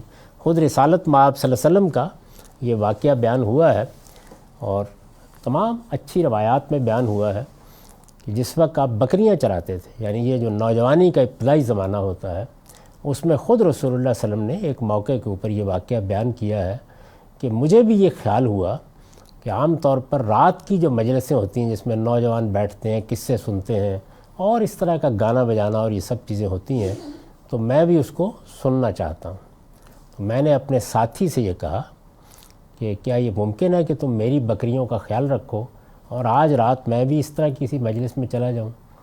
تو اب ظاہر ہے کہ یہ کیا چیز ہے، یعنی یہ وہی چیز ہے کہ ابھی نوجوانی کا زمانہ ہے، وہ پختگی جس کو قرآن مجید نے بتایا وَلَمْ نَجِدْ لَهُ عَزْمًا، وہ ابھی پیدا نہیں ہوئی، تو لہٰذا خواہش پیدا ہو گئی۔ اب اس کے بعد آگے ایک تفصیلی واقعہ ہے کہ پھر کیا ہوا، آپ نہیں گئے وہاں پہ، اللہ نے کیسے آپ کو محفوظ رکھا، وہ ایک الگ بات ہے، لیکن بتانا صرف یہ مقصود تھا کہ یہ داعیہ پیدا ہوا۔ اور 2 رات، یعنی خود حضور نے بتایا کہ 2 رات میں، ایک رات گیا تو ایسے رکاوٹ پڑ گئی، دوسری رات گیا ایسے رکاوٹ پڑ گئی، اور میں اس غلط جگہ پر نہیں گیا، لیکن بہرحال آپ نے ارادہ کیا، آپ نکلے، آپ اس طرف گئے، رکاوٹ کیسے پڑی اس میں بھی اللہ تعالیٰ جو اس کا قانون ہے اس کے مطابق ہی روب عمل ہوا۔ یعنی وہاں پر بھی یہ ہوا کہ جس چیز کی طرف آپ جا رہے تھے اس سے ملتی جلتی لیکن نسبتاً پاکیزہ صورتحال کی طرف مشغولیت ہو گئی۔ تو اگر آپ غور کر کے دیکھیں تو ایک مشغولیت کے مقابل میں دوسری مشغولیت آ گئی، تو اسی طریقے سے مشغولیت کے مقابلے میں مشغولیت، یا کسی عزم یا ارادے کے مقابلے میں نسیان، تو یہ وہ انسانی شخصیت اور نفسیات ہے جس کو اللہ تعالیٰ نے یہاں واضح کیا کہ ہم نے اس سے پہلے آدم پر ایک عہد کی ذمہ داری ڈالی تھی تو وہ بھول گیا تھا۔ یعنی پہلے یہ بتایا کہ یوں نہیں ہے کہ جانتے بوجھتے نافرمانی کا ارتکاب کیا تھا، پہلی بات تو یہ کہ یہ ہوا ہی نہیں، بھول گیا تھا۔ وَلَمْ نَجِدْ لَهُ عَزْمًا، اور دوسری بات یہ بتائی کہ ابھی نوجوانی کی زندگی کی ابتدا ہے، یعنی ابھی تک پختگی کے وہ مراحل نہیں گزرے، تو یہ چیز ابھی نہیں ہوئی تھی۔ اب اس کے بعد واقعہ سنایا وَإِذْ قُلْنَا لِلْمَلَائِكَةِ، یاد کرو جب ہم نے فرشتوں سے کہا اسجدوا لآدم فسجدوا الا ابلیس، آدم کو سجدہ کرو تو وہ سجدہ ریز ہو گئے مگر ابلیس نہیں مانا، ابا، اس نے انکار کر دیا۔ فقلنا، اس پر ہم نے کہا کہ اے آدم یہ تمہارا اور تمہاری بیوی کا دشمن ہے، تو ایسا نہ ہو کہ یہ تم دونوں کو اس باغ سے نکلوا دے پھر تم محروم ہو کر رہ جاؤ۔ یعنی واقعہ بیان کیا ہے کہ ایسے ہم نے اس باغ میں رکھا اور یہ بتا دیا کہ اب تمہارے مقابلے میں شیطان ہے، وہ یہ چاہے گا کہ تم یہاں سے نکلو اور نکل کر دنیا میں زندگی کی ابتدا کرو، اور جو کچھ اس کو کھیل کھیلنا ہے کھیلے، تو یہ نکلوانے کے لیے پوری کوشش کرے گا۔ وہ باغ جس پہ رکھا گیا تھا پھر اس کی تصویر کھینچی ہے۔ یہاں تو تمہیں یہ آسائش ہے کہ نہ اس میں بھوکے رہتے ہو، نہ لباس کی ضرورت ہوتی ہے، نہ تم کو اس میں پیاس ستاتی ہے، نہ دھوپ لگتی ہے۔ یعنی ایک ایسا مقام تھا کہ جس میں اللہ تعالیٰ نے بہت معتدل آب و ہوا پیدا کی ہوئی تھی کہ جہاں زندگی کی وہ ضرورتیں جس سے زندگی کی ابتدا ہو سکے وہ سب میسر تھیں۔ اس میں یہ فرمایا کہ شیطان آئے گا، لیکن شیطان نے اس کو ورغلایا۔ اب وہ آ گیا، اس نے کہا آدم میں تم کو وہ درخت بتاؤں جس میں ہمیشہ کی زندگی ہے، اور اس بادشاہی کا پتہ دوں جس پر کبھی زوال نہ آئے گا؟ یہ اصل میں وہ جانب حق ہے جس کی طرف اس نے ترغیب دی۔ اس نے کہا آدم میں تم کو وہ درخت بتاؤں جس میں ہمیشہ کی زندگی ہے، اور اس بادشاہی کا پتہ دوں جس پر کبھی زوال نہ آئے گا، یعنی ابدیت کی بادشاہی، ہمیشہ کی زندگی، اس کو آدم کے لیے انتہائی ترغیب کا موضوع بنا دیا۔ دوسری جگہ قرآن مجید نے بتایا ہے کہ یہ نہیں ہوا کہ ایک بار آ کے اس نے یہ دو لفظ کہے اور آدم آمادہ ہو گئے، بلکہ اس نے بار بار آ کے قسمیں کھائیں، یہ بتایا میں تمہارا خیر خواہ ہوں، میں تمہیں صحیح راستے کی طرف ترغیب دے رہا ہوں، میں بہت بڑی تمہارے پاس ایک راز تمہیں بتانے کے لیے آیا ہوں، یہ چیز ہے جس سے تمہیں محروم کر دیا گیا ہے۔ سو اس کی ترغیب سے آدم و حوا دونوں نے اس درخت کا پھل کھا لیا۔ تو اب پھل کھا لیا تو اس کے بعد کیا ہوا؟ ظاہر ہے اس سے پہلے جو انسان کے اندر یہ ایک جبلی تقاضا چھپا ہوا ہے جنسی معاملات کا، یہ ظاہر نہیں تھا۔ اس نے درخت کا پھل کھا لیا تو ان کی پردے کی چیزیں ان پر ظاہر ہو گئیں۔ دوسری جگہ بتا دیا ہے ما وریان ہو ما من سواتہما، یعنی شرمگاہوں سے وہ واقف تھے، لیکن شرمگاہیں رفع حاجت کا ذریعہ ہیں۔ ان کا ایک پہلو یہ ہے، ان کے دوسرے پہلو کو ان سے چھپایا گیا تھا، وہ ظاہر ہو گیا، اور ان کو چھپانے کے لیے وہ دونوں اپنے اوپر اس باغ کے پتے گانٹنے لگے، کیونکہ یہ جنسی جبلت ہے جس کے ظہور کے بعد ہی انسان کے اندر شرم اور حیا یہ چیز پیدا ہوتی ہے۔ تو جیسے ہی وہ اس عمل سے گزرے تو اب باغ کے پتے اٹھا کے انہوں نے گویا ڈھانپنا شروع کر دیا، پتے گانٹنے لگے۔ اس طرح آدم نے اپنے پروردگار کی نافرمانی کی اور راہ راست سے بھٹک گیا، پھر اس کے پروردگار نے اس کو برگزیدہ کیا، سو اس کی توبہ بڑی شفقت کے ساتھ قبول فرمائی اور اسے راستہ دکھا دیا۔ تو پوری داستان سنا دی ہے کہ آدم کو اللہ نے یہ توفیق دی کہ جانب حقی میں اس سے ایک بڑی لغزش ہو گئی، لیکن فوراً لوٹا، اپنے آپ کو اپنے رب کے سامنے ڈال دیا، توبہ کی، اور پھر اس کو بطور اصول قرآن مجید نے سورہ نساء میں بیان کر دیا ہے کہ اللہ تعالیٰ نے یہ فیصلہ کر رکھا ہوا ہے کہ تم بڑے سے بڑے گناہ کا ارتکاب کرو، یعملون السوء بجہالہ ثم یتوبون من قریب، فوراً اللہ کی طرف لوٹ آؤ، تو میں نے اپنے اوپر لازم کر رکھا ہے، فیصلہ کر رکھا ہے، میں معاف کر دوں گا۔ تو گویا معافی کا قانون بھی اسی اصول پر مبنی ہے، وہاں بھی کوئی استثناء نہیں ہوا، وہی قانون جو ہم سب کے لیے ہے، اسی کے تحت آدم کی توبہ قبول ہوئی، بڑی شفقت کے ساتھ قبول ہوئی، اور اللہ نے اس کو آگے راستہ دکھا دیا، یعنی اب اس کے لیے راہ ہموار ہو گئی کہ وہ اللہ تعالیٰ کی ہدایت بھی پائے، اس کی رحمت سے بہرہ یاب بھی ہو، اور دنیا کی زندگی کے اندر بار بار اس کو اللہ تعالیٰ اپنی نعمتوں سے نوازے۔ سیدنا موسیٰ علیہ السلام کا معاملہ بھی اس سے مختلف نہیں ہے، انہوں نے جان بوجھ کر کسی کو قتل نہیں کیا، یہ محض اتفاق تھا کہ ایک مظلوم کی مدد کے نتیجے میں ظالم قبطی اپنی رعونت کے باعث ان سے الجھ پڑا، انہوں نے اس کو گھونسا مارا، بدقسمتی سے وہ ایسا بے ڈب پڑا کہ اسی جگہ ڈھیر ہو گیا، یعنی یہ ایک قتل خطا تھا، غلطی سے قتل ہو جانا۔ تو یہاں پر بھی صورتحال یہ نہیں ہے کہ وہ کہیں قتل کرنے کے لیے نکلے تھے، یا ان پر کسی عصبیت کا غلبہ ہو گیا تھا، یا کسی جہالت کا ان سے ارتکاب ہوا، اپنی طرف سے وہ ایک مظلوم کی مدد کر رہے تھے۔ یعنی وہاں پر ایک قبطی جو ظاہر ہے کہ حکمران قوم کا آدمی تھا، وہ ان کی قوم کے ایک شخص کے ساتھ الجھ رہا تھا، تو انہوں نے یہ محسوس کیا کہ اس بیچارے کے ساتھ ظلم ہو رہا ہے، تو ایک مظلوم کی مدد کرنے کے لیے، یعنی وہ لوگ کہ جو وہاں غلام تھے، جن کو دبا لیا گیا تھا، جو قرآن مجید کی تعبیر کے مطابق مستضعفین تھے، ان میں سے ایک شخص کی مدد کرنے کے لیے وہ آگے بڑھے، اور اس میں انہوں نے جب وہ الجھ پڑا دوسرا آدمی تو ایک گھونسا مارا اس کو، وہ ایسا بے ڈب پڑا کہ اسی جگہ ڈھیر ہو گیا۔ تو یہ بھی گویا ایک اس نوعیت کی خطا تھی جو کہہ لیجئے کہ ان سے ہو گئی۔ معاف کی۔ قرآن مجید نے اس کو بیان کیا ہے، سورہ قصص سے میں نے انتخاب کیا 15-16 آیت کا، وہ الفاظ یہ ہیں: وَدَخَلَ الْمَدِينَةَ عَلَىٰ حِينِ غَفْلَةٍ مِّنْ أَهْلِهَا فَوَجَدَ فِيهَا رَجُلَيْنِ يَقْتَتِلَانِ هَٰذَا مِنْ شِيعَتِهِ وَهَٰذَا مِنْ عَدُوِّهِ فَاسْتَغَاثَهُ الَّذِي مِنْ شِيعَتِهِ عَلَى الَّذِي مِنْ عَدُوِّهِ فَوَكَزَهُ مُوسَىٰ فَقَضَىٰ عَلَيْهِ قَالَ هَٰذَا مِنْ عَمَلِ الشَّيْطَانِ إِنَّهُ عَدُوٌّ مُّضِلٌّ مُّبِينٌ قَالَ رَبِّ إِنِّي ظَلَمْتُ نَفْسِي فَاغْفِرْ لِي فَغَفَرَ لَهُ انہ هو الغفور الرحیم۔ پھر ایک دن اتفاق سے وہ یعنی موسیٰ پھر ایک دن اتفاق سے وہ ایسے وقت شہر میں داخل ہوا جب کہ شہر کے لوگ بے خبر ہوتے تھے، یعنی دوپہر کا وقت لوگ اس میں عام طور پر قیلولہ کرتے تھے۔ تو اس نے دیکھا کہ دو آدمی وہاں لڑ رہے ہیں، ایک اس کی اپنی قوم سے تھا اور دوسرا اس کے دشمنوں کی قوم میں سے۔ بنی اسرائیل کو غلام بنا کے رکھا گیا تھا، بیگار لی جاتی تھی ان سے، اور یہ قبطیوں کی اس وقت حکومت تھی۔ ظاہر ہے کہ فرعون کے اعیان و اکابر اور اسی طرح پوری قوم بیگاری لیتی تھی ان سب سے۔ تو یہ آدمی اپنی قوم سے تھا اور دوسرا اس کے دشمنوں کی قوم میں سے۔ پھر اس کی قوم کے آدمی نے اس شخص کے مقابل میں اس کی مدد چاہی جو اس کے دشمنوں میں سے تھا، کہ یہ میرے ساتھ زیادتی کر رہا ہے۔ تو اس نے پکارا اور یہ کہا کہ میری مدد کرو۔ اس پر موسیٰ نے اس کے گھونسا مارا اور اس کا کام تمام کر دیا۔ یعنی وہ آگے بڑھے، کوشش کی، اور اس کے بعد یہ حادثہ ہو گیا۔ یہ حرکت سرزد ہوتے ہی موسیٰ نے کہا یہ تو مجھ سے شیطانی کام ہو گیا۔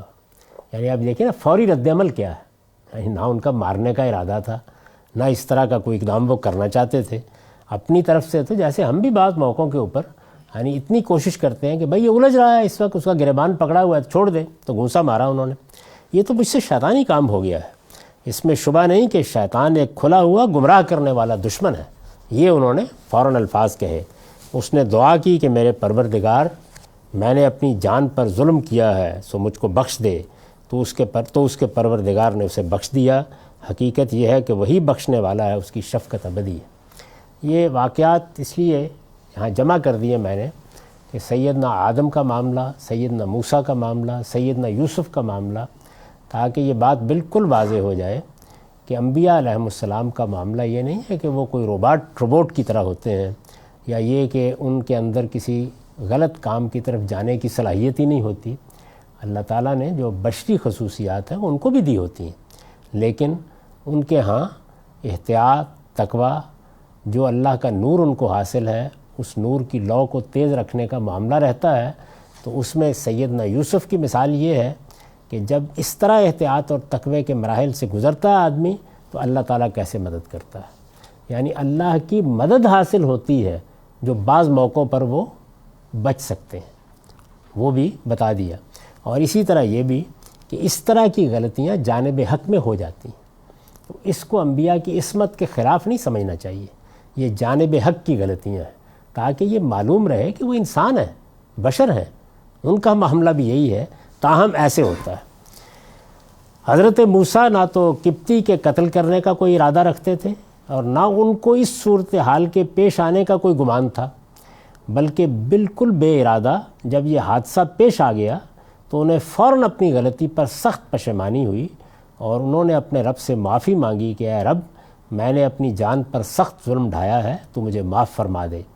چونکہ یہ غلطی ان سے بالکل بے ارادہ ہوئی تھی، پھر انہوں نے معافی بھی بلا تاخیر مانگی، یعنی ایک تو غلطی بالکل بے ارادہ ہوئی، معافی بلا تاخیر مانگی، اس وجہ سے اللہ تعالیٰ نے ان کو فوراً ہی معاف فرما دیا، اور اس معافی کی غیبی طور پر ان کو بشارت بھی مل گئی۔ اللہ تعالیٰ غفور و رحیم ہے، یعنی یہ گویا اللہ کا قاعدہ ہے کہ وہ اعلیٰ ترین انسانوں سے بھی اس سے آگے توقع نہیں کرتا۔ یہ اللہ تعالیٰ کے منتخب بندے ہیں جن کو نبوت کے لیے اللہ تعالیٰ نے منتخب کیا ہے، تو اگر ان سے بھی اس طرح کوئی لغزش ہوتی ہے تو اللہ تعالیٰ ایسے معاملہ کرتے ہیں۔ لیکن اصل چیز کیا ہے، ایک اعلیٰ کردار کے انسان سے غلطی ہوئی ہے، غلطی بھی جانب حق میں ہوئی ہے، لغزش بھی اللہ کی نافرمانی پر اصرار کے نتیجے میں نہیں ہوئی یا سرکشی کے نتیجے میں نہیں ہوئی۔ اس کے باوجود ایک لمحے کا توقف نہیں کیا، نہ سیدنا آدم نے نہ سیدنا موسیٰ نے، فوراً اللہ کے سامنے سربسجود ہو گئے، فوراً اس کی طرف لوٹ آئے۔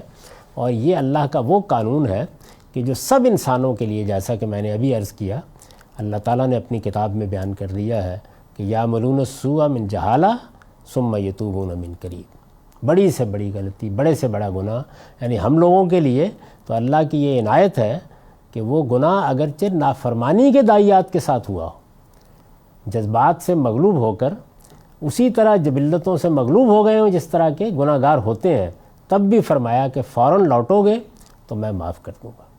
یعنی یہ اللہ کی عنایت، اللہ کا کرم ہے۔ لیکن پیغمبروں کے ان واقعات کو بیان کرنے کا مقصود یہ تھا کہ یہ واضح ہو جائے کہ وہ انسانی ہوتے ہیں، ان کے اندر بھی وہ سب داعیات ہوتے ہیں، تاہم ان کی عصمت کا مطلب کیا ہے؟ یعنی عصمت کا مطلب عام طور پر یہ خیال کیا جاتا ہے کہ وہ گناہ کرنے کی، غلطی کرنے کی صلاحیت نہیں رکھتے. یہ صورتحال نہیں ہے، یہ ان کی شخصیت ہوتی ہے. اللہ ان کی ایسے حفاظت کرتے ہیں، اور اگر کوئی اس طرح کی چیز ہو جائے تو ان کے ہاں توبہ، رجوع، اللہ کی طرف پلٹنے کا معاملہ اس طرح ہوتا ہے. یہ دونوں واقعات نبوت سے پہلے کے ہیں، یعنی یہ نبوت سے پہلے سیدنا یوسف کا معاملہ بھی یہی ہے، سیدنا موسیٰ کا معاملہ بھی یہی ہے، اور سیدنا آدم کا معاملہ بھی یہی ہے. نبوت سے پہلے یہ سب ہوا ہے. یہ دونوں واقعات نبوت سے پہلے کے ہیں. قرآن کا ارشاد ہے کہ اس منصب پر فائز ہو جانے کے بعد، یعنی اب اللہ تعالیٰ اس کردار، اس سیرت کے ساتھ جو احتیاط، تقوی، جو نور یزدانی کی قدر افزائی ہوتی ہے، اللہ ان کا انتخاب کرتا ہے. صالحین ہیں، اخیار ہیں، نیکی اور خیر کا مجسمہ ہے، اللہ نے انتخاب کر لیا.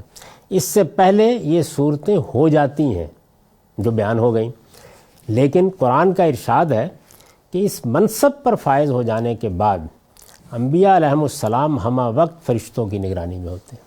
یعنی اب جیسے ہی انتخاب ہو گیا، نبوت کا منصب دے دیا گیا، تو اب چاروں طرف پہرا لگا دیا جاتا ہے. ہمہ وقت فرشتوں کی نگرانی میں ہوتے ہیں. ان کے آگے اور پیچھے اللہ تعالیٰ اپنے محافظ مقرر کر دیتا ہے.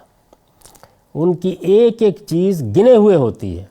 یہ تعبیر اختیار کی ہے قرآن مجید نے، کہ جیسے ہم کہتے ہیں نا کہ ایک ایک لمحے کی نگرانی ہو رہی ہوتی ہے، اس لیے کہ اللہ تعالیٰ ایک بہت بڑا منصب دے رہا ہے. تمام انسانوں میں سے آپ اندازہ کیجئے نا کہ اربوں انسان ہیں جو پیدا ہو چکے، اور اربوں انسان ہیں کہ جو شاید پیدا ہوں گے، لیکن محمد الرسول اللہ کس مقام پر فائز ہے؟ یعنی خدا کے دین کا تنہا ماخذ. ان کی طرف مجھے بھی دیکھنا ہے، آپ کو بھی دیکھنا ہے، پوری انسانیت کے لیے ایک نمونہ. تو اس وجہ سے اللہ تعالیٰ فرشتوں کی نگرانی میں دے دیتے ہیں. یعنی اب گویا بڑا منصب ہے، اس منصب کی ذمہ داریاں ادا کرنی ہیں. ان کے آگے اور پیچھے اللہ تعالیٰ اپنے محافظ مقرر کر دیتا ہے.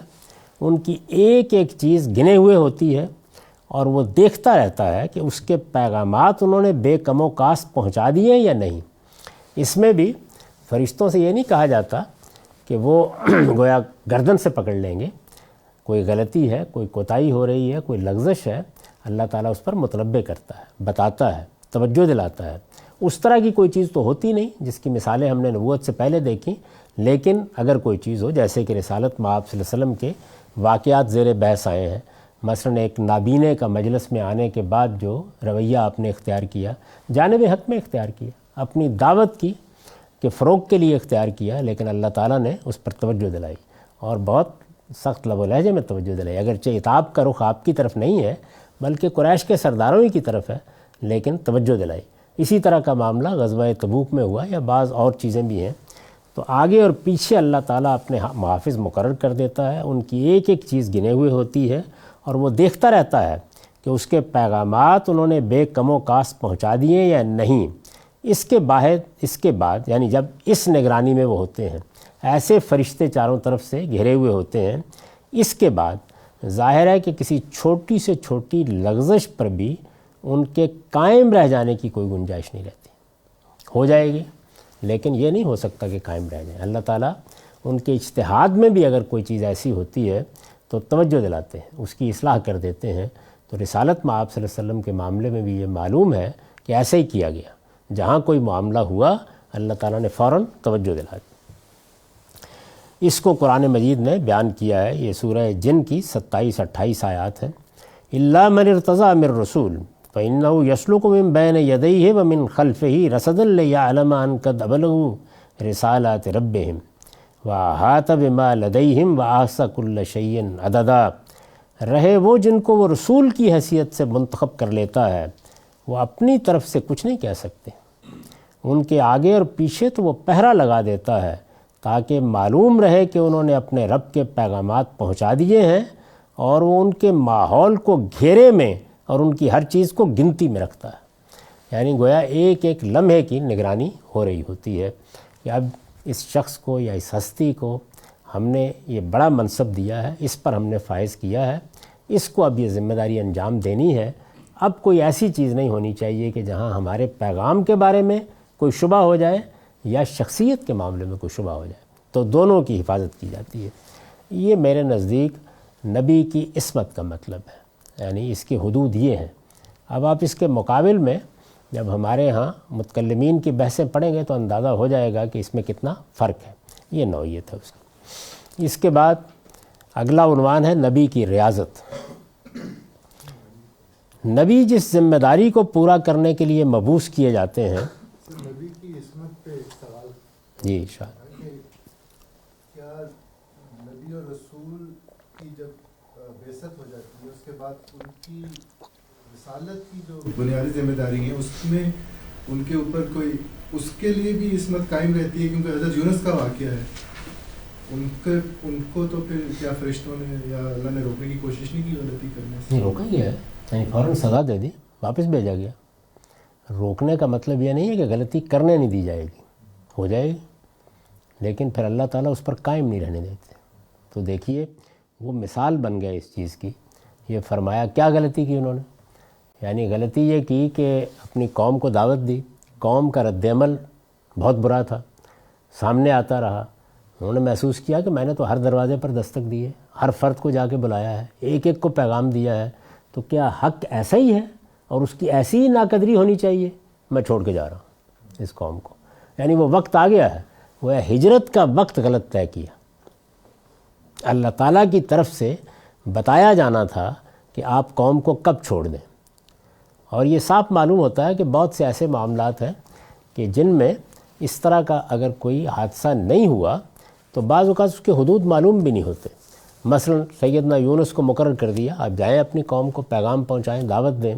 یہ چیز انڈرسٹوڈ ہے، مانی ہوئی ہے کہ اللہ تعالیٰ ہی بتائیں گے کب نکلنا ہے، لیکن یہ باقاعدہ طریقے سے بتایا نہیں گیا کہ میرے کہے بغیر تم نہیں نکلو گے، اپنے اجتہاد سے انہوں نے فیصلہ کر لیا۔ تو یہ بات ہوئی۔ اب ظاہر ہے کہ جب پیغمبری کے منصب پر آپ فائز ہیں اور آپ کو ایک ذمہ داری دی گئی ہے تو اللہ تعالیٰ جب تک ہجرت کا حکم نہیں دیں گے آپ چھوڑ نہیں سکتے۔ تو اب اس کو بطور اصول بیان کرنا شروع کیا، چنانچہ رسالت میں آپ صلی اللہ علیہ وسلم کو توجہ دلائی کہ ولا تکن کا صاحب الحوت، وہ مچھلی والے کی طرح نہ ہو جانا۔ تو ایسا ہی ہوتا ہے، یعنی رسالت میں آپ صلی اللہ علیہ وسلم کو بھی فرشتوں نے اس وقت نہیں روکا آ کے کہ یہ آپ اس نابینا کے ساتھ جو معاملہ کر رہے ہیں تو رک جائیں، ہو گیا وہ معاملہ۔ اس کے بعد پھر قرآن مجید نے توجہ دلائی اور یہ کہا کہ عبس وتولی، آپ نے ایسا کیا۔ اسی طرح سے فرشتوں نے آگے یہ نہیں کہا کہ یہ منافقین ہیں، آ کے آپ سے اجازت لے رہے ہیں تو آپ اجازت کیوں دے رہے ہیں ان کو، روک نہیں دیا گیا، وہ معاملہ ہو گیا۔ اس کے بعد تبصرہ کرتے ہوئے بتایا کیونکہ یہ سب جانب حق میں ہو رہا ہے، تو پیغمبروں کے ساتھ بھی ایسا ہی معاملہ ہوتا ہے۔ ایک ضمنی سوال ہے اسی بارے میں، آپ نے جب رسول نبوت سے پہلے بھی وہ پہرے میں رہتے ہیں، روک دیا جاتا ہے جیسے حضرت یوسف علیہ السلام کو روکا گیا؟ نہیں، اس وقت کوئی پہرا نہیں ہے، اس وقت اس طرح کی کوئی صورت نہیں ہے، بس اللہ کی برہان کسی خاص موقع پر نمودار ہو گئی۔ یعنی جب وہ اس طرف رغبت کر رہے تھے تو اللہ تعالیٰ کی نگرانی میں تو ہم سب ہیں، ہر وقت ہیں، تو وہ اس نگرانی کا اظہار ہے، یہ خصوصی نگرانی ہے۔ یعنی جب آپ نے نبوت کے منصب پر فائز کر دیا تو اب اللہ تعالیٰ کا پیغام ہے ان کے پاس، اس میں کوئی غلطی نہ ہو جائے۔ اللہ تعالیٰ نے قرآن مجید میں بتایا خود قرآن کے بارے میں کہ آپ اس قرآن کو پڑھیں، آپ کو تردد نہیں ہونا چاہیے، ہم اس کو آپ کے دل میں بھی قائم رکھیں گے، اور اگر کوئی اس معاملے میں پڑھنے میں غلطی ہوگی تو اس کی اصلاح بھی کریں گے، یہ سب ہمارا کام ہے۔ تو یہ اصل میں وہ نگرانی ہے جس کا یہاں بیان ہوا ہے۔ جانب حق اور جانب نفس جو ہے، کیا یہ صرف ایک پرسپیکٹیو کا نام ہے؟ کیونکہ انسان تو جو بھی کام کر رہا ہے وہ اپنی الٹیمیٹ بقا کے لیے کر رہا ہوتا ہے۔ اگر اس کو یہ پرسپیکٹیو ہو کہ یہی زندگی مکمل ہے تو وہ اپنی بقا کے لیے بعض دفعہ غلطیاں کر، پوری زندگی میرے سامنے ہے تو پھر میں وہی کام نیکی بن جاتے۔ تو یہ جانب حق جانب نفس کے دونوں کے پیچھے جو محرک ہے وہ تو انسان کی بقا کا جذبہ ہی ہے نا کہ جانب نفس میں تو ایسا نہیں ہوتا۔ مثلا جب میں ملاوٹ کرتا ہوں، جب میں جھوٹ بولتا ہوں، جب میں دھوکہ دیتا ہوں، جب میں غبن کرتا ہوں، چوری کرتا ہوں، تو یہ تو بالکل یعنی بدی کے محرکات کے تحت کرتا ہوں۔ لیکن اس میں یہی خیال ہوتا ہے نا کہ میں یہ کام کروں گا تو میں آگے نکل جاؤں گا، میری بقا اس کے اندر ہے کہ میں اپنے آپ کو محفوظ کر لوں۔ یہ تو اصل میں وہ جانب حق نہیں ہے، وہ اس بات سے واقف ہے کہ چوری کرنا ایک نہایت برا کام ہے، یہ اصلاً نفس کی ترغیبات ہی کے نتیجے میں ہوا ہے۔ اس کے معاملے میں وہ کسی غلطی میں نہیں تھا. جانب حق کا مطلب یہ ہے کہ اس چیز کی غلطی آپ پر واضح نہیں ہے, وہ غلط نہیں ہے کام, لیکن آپ اس کو کسی بڑی ترغیب کے تحت کر رہے ہیں. یعنی دیکھیے نا, بیوی کے پاس رمضان کی رات میں چلے جانا اپنی ذات میں غلطی نہیں ہے, گناہ نہیں ہے. تو اگر گناہ نہیں ہے تو اس کا مطلب یہ ہے کہ صحابہ کرام کے ساتھ کیا معاملہ ہوا, یعنی وہ اپنے ایک اجتہاد کی وجہ سے اس معاملے میں غلطی کر بیٹھے. تو وہ غلطی جانب نفس میں نہیں ہوئی.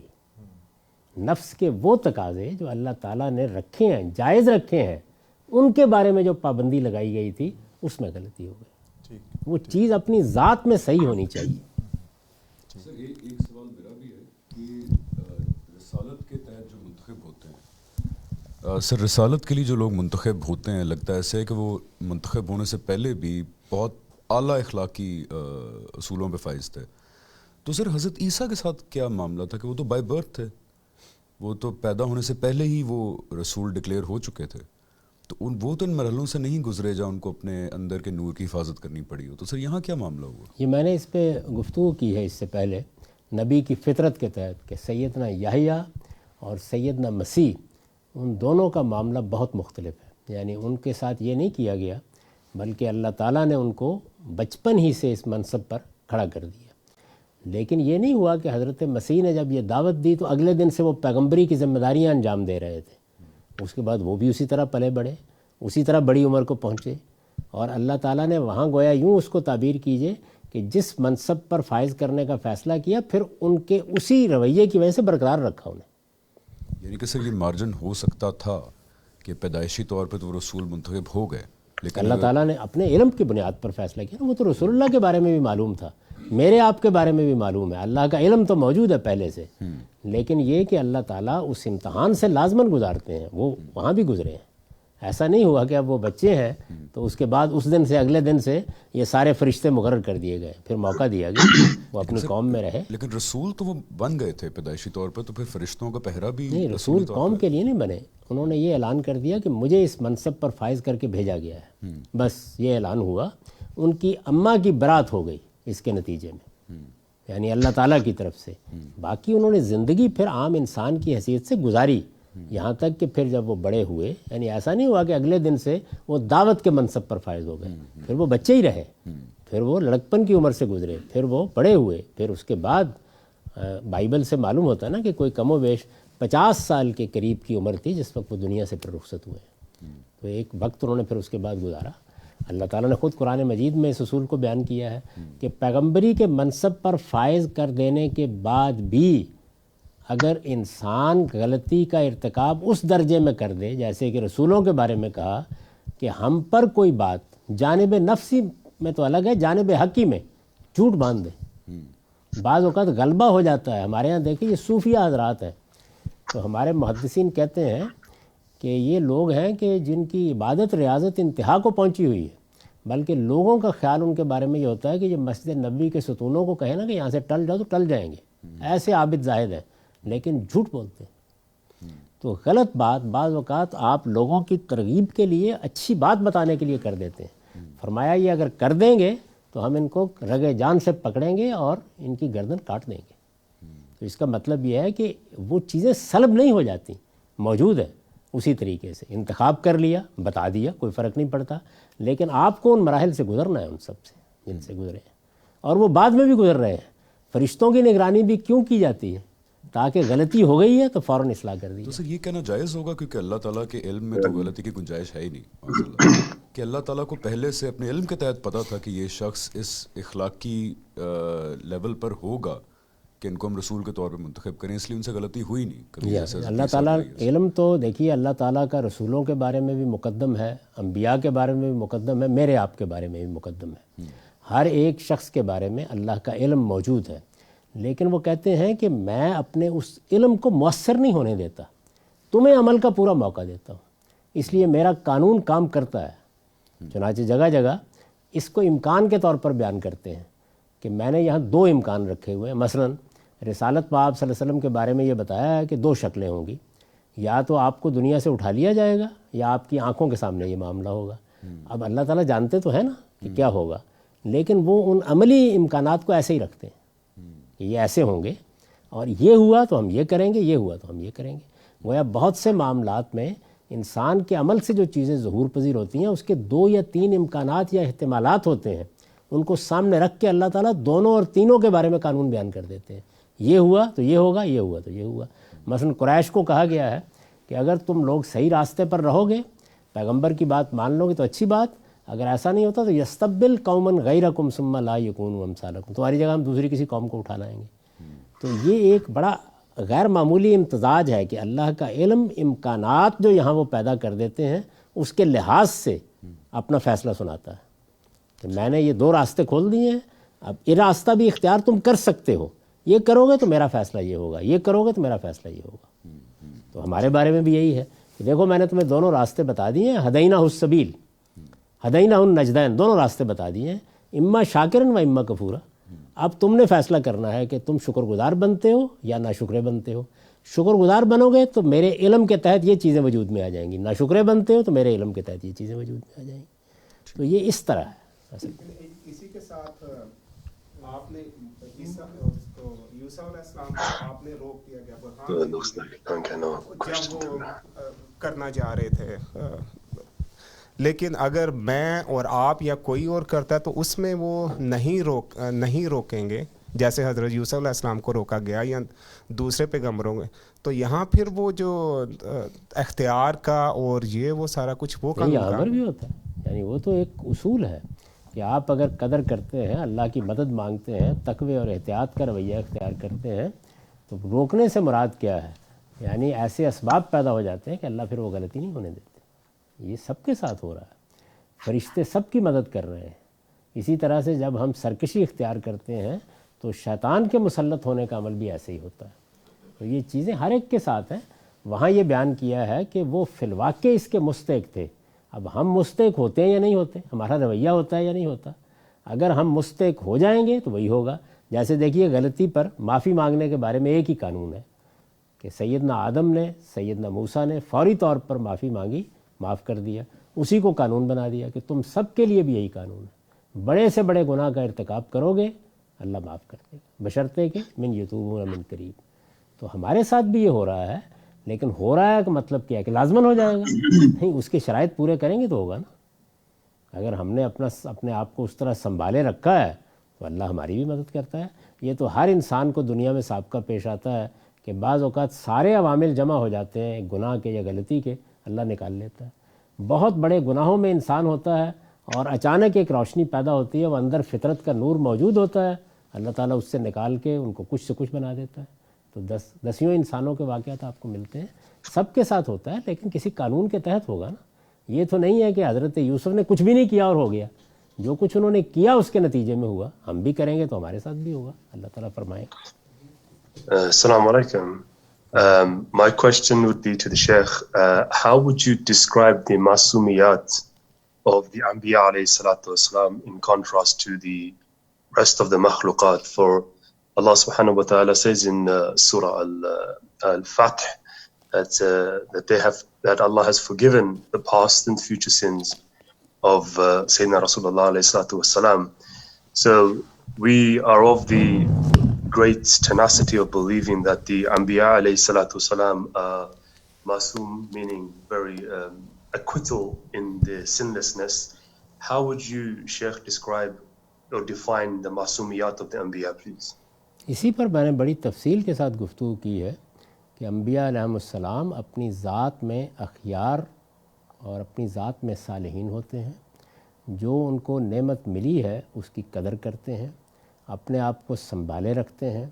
بڑی تفصیل کے ساتھ یہ بتایا ہے کہ جو نور یزدانی ہر انسان کو ملا ہے اس کی قدر کرتے ہیں، اور اللہ تعالیٰ بھی ان کو پھر یہ توفیق دیتا ہے کہ وہ کسی نازک موقع کے اوپر اس کی مدد کے مستحق ہو جاتے ہیں، جیسے سیدنا یوسف کا معاملہ ہوا۔ رسالت میں آپ صلی اللہ علیہ وسلم کے ساتھ بھی یہی ہوا ہے۔ تو عصمت انبیاء کا مطلب یہ نہیں ہے کہ وہ فرشتوں کی طرح جیسے لوگ خیال کرتے ہیں، یعنی قرآن سے تو معلوم ہوتا ہے کہ فرشتوں کا معاملہ بھی یہ نہیں ہے کہ ان کے اندر صلاحیت ہی نہیں ہے گناہ کرنے کی یا غلطی کی۔ غلطی کی صلاحیت اسی طرح موجود ہے جس طرح مجھ میں آپ میں موجود ہے، لیکن وہ اپنی ان غلطیوں اور کوتاہیوں کے معاملے میں اس سرکشی کے مقام پر کبھی پہنچتے ہی نہیں اس لیے کہ پہلے دن سے اپنی تربیت کر رہے ہوتے ہیں. اور عصمت کا دوسرا پہلو کیا ہے، اور وہ یہ ہے کہ جس وقت وہ نبوت کے منصب پر فائز ہوتے ہیں تو اللہ تعالیٰ کی نگرانی شروع ہو جاتی ہے. یعنی اب گویا اجتہاد میں بھی کوئی غلطی ہوگی تو فوراً اس کی اصلاح کی جائے گی. یہ جو سورہ فتح میں ذکر ہوا ہے رسالت مآب صلی اللہ علیہ وسلم کے بارے میں کہ اللہ آپ کی غلطیوں کو معاف کر دے گا، تو ظاہر ہے کہ ذنب کا لفظ جو ہے وہ ایک وسیع لفظ ہے، استعمال ہوا ہے، اور اس میں رسالت مآب صلی اللہ علیہ وسلم کو خطاب بھی امت کے وکیل کی حیثیت سے کیا گیا ہے. یعنی آپ لوگوں کی جو کچھ بھی کوتاہی ہوئی ہے، کوئی غلطی ہوئی ہے، اللہ تعالیٰ اسے معاف کر دے گا. تو عصمت انبیاء کا مطلب یہ نہیں ہے کہ ان کے اندر غلطی کرنے کی صلاحیت ہی موجود نہیں ہوتی. یہ جتنی چیزیں بیان ہوئی ہیں وہ سب وہی ہیں. نسیان بھی ہو گیا، نسیان کے نتیجے میں عصیان بھی ہو گیا سیدنا آدم کے واقعے میں، لیکن وہ کس نوعیت کی غلطی ہوتی ہے؟ وہ جانب حق کی غلطیاں ہوتی ہیں، اور اللہ تعالیٰ ان پر بھی ان کو قائم نہیں رہنے دیتا. وقت ختم ہو گیا جی. اقول قولی ھذا واستغفر اللہ لی ولکم ولسائر المسلمین. اب آپ عمومی سوالات کر سکتے ہیں. یہ غلطی کی ایک مثال جو سامنے آتی ہے قرآن مجید میں، مثلا اللہ تعالیٰ نے تنبیہ کی ہے کہ آپ نے کیوں وہ چیزیں حرام کر لیں اپنے اوپر جو اللہ نے حلال کی تھیں. تو یہ تو وہاں پر جو غلطی لگ رہی ہے وہ تو طبیعت کے اندر ایک رد عمل ایک چیز کے بارے میں پیدا ہوا، کوئی جانب حق اور باطل کی تو بحث نہیں. وہاں بھی جانب حق کیا فرمایا، تب تک ہی برذات ازواجک، بیویوں کی خوشنودی کے لیے کی. تو بیویوں کی خوشنودی حاصل کرنا بڑا خیر کا کام ہے. وہاں بھی یہی، یعنی آپ کے اوپر ایک خاص چیز کا غلبہ ہوتا ہے. اللہ تعالیٰ نے بڑی محبت کے ساتھ کہا ہے تب تک ہی مرضات ازواجک. بیویوں کو خوش کرنا چاہ رہے تھے نا آپ، کر لیا. السلام علیکم. جی وعلیکم السلام. سر سورہ 3 کا حوالے سے سوال کرنا تھا کہ جو آپ نے قسموں کے میں جو حاضل بلد الامین کی جو جواب قسم سے اس میں مطابقت پیدا کی ہے، اور اس کے حاشیے میں آپ نے لکھا ہے کہ ذلت و محکومی کا شکار تھے، تو اس کو جزا و سزا کے جو معاملات ہیں اس کو ہم کس طرح سے متعلق کرتے ہیں؟ ہسٹوریکلی میزان لیکچرز میں کچھ چیزیں بیان ہوئی ہیں، لیکن خاص طور پر بنی اسماعیل کی تاریخ جزا اور سزا کے متعلق مطلب اس آیات کے نزول سے پہلے کی وہ نہیں ہے. تو پھر اس کو لقد خلقنا الانسان فی احسن تقویم سے کیسے متعلق کیا جائے؟ یعنی اللہ تعالیٰ نے حضرت ابراہیم کی ذریت کا انتخاب کیا. اس ذریت کا انتخاب کرنے کے بعد ان کو یہ حکم دیا کہ وہ اپنے ایک بیٹے کو کنعان میں آباد کریں، فلسطین میں، اور دوسرے بیٹے کو وہ عرب میں آباد کریں. عرب میں ایک معبد بنایا گیا جس کی تولیت کی ذمہ داری حضرت اسماعیل کو سونپی گئی. تو قرآن مجید یہ کہتا ہے کہ یہ گویا وہ مقام تھا کہ جس میں یہ سب احسن تقویم پر تھے، یعنی ادھر بھی اور ادھر بھی. جو بہترین انسان کا اخلاقی وجود کا اظہار ہو سکتا ہے وہی ان کی شخصیت سے ہو رہا تھا. پوری کی پوری قوم یا پوری ذریت، آپ حضرت اسحاق کے بارے میں دیکھیں کہ ان کے بیٹے یعقوب، پھر ان کے بیٹے یوسف، ایک سے ایک بڑھ کر سب کے سب. تو یہ گویا وہ چیز ہے جس کو بیان کیا ہے کہ لقد خلقنا الانسان فی احسن تقویم. جب ہم نے ذریت ابراہیم کو شروع کیا تو جس جگہ سے بھی شروع کیا اس کے شروع کرنے کی ایک جگہ وہ بیان کی جس میں طور سینا کے مقام کے اوپر اللہ تعالیٰ نے ان کو ایک کتاب دی، اور سیدنا موسیٰ علیہ السلام نے ان کی تعلیم تربیت کا اہتمام کیا. کس طریقے سے وہ قوم اپنے پورے دعوت کے ساتھ اپنے پیغمبر کی مائیت میں نکل کھڑی ہوئی. تو یہ بتایا کہ اس وقت احسن تقویم پر ہے، ویسیت مجموعی پوری کی پوری قوم. یہی معاملہ جو ہے یہ حضرت اسماعیل اور ان کی اولاد کا ہے. بڑے لمبے عرصے تک یہی صورتحال ان کے ساتھ رہی، لیکن پھر جس وقت خرابیاں پیدا ہوئیں تو اللہ تعالیٰ نے کس طریقے سے ان کو پھر اس صورتحال میں ڈال دیا. وہ صورتحال بنی اسرائیل کی پوری تاریخ سنا کے بیان کی گئی ہے، کیا ہوا ان کے ساتھ. اسی طرح سے مسیحیوں کی پوری تاریخ بیان کی گئی ہے.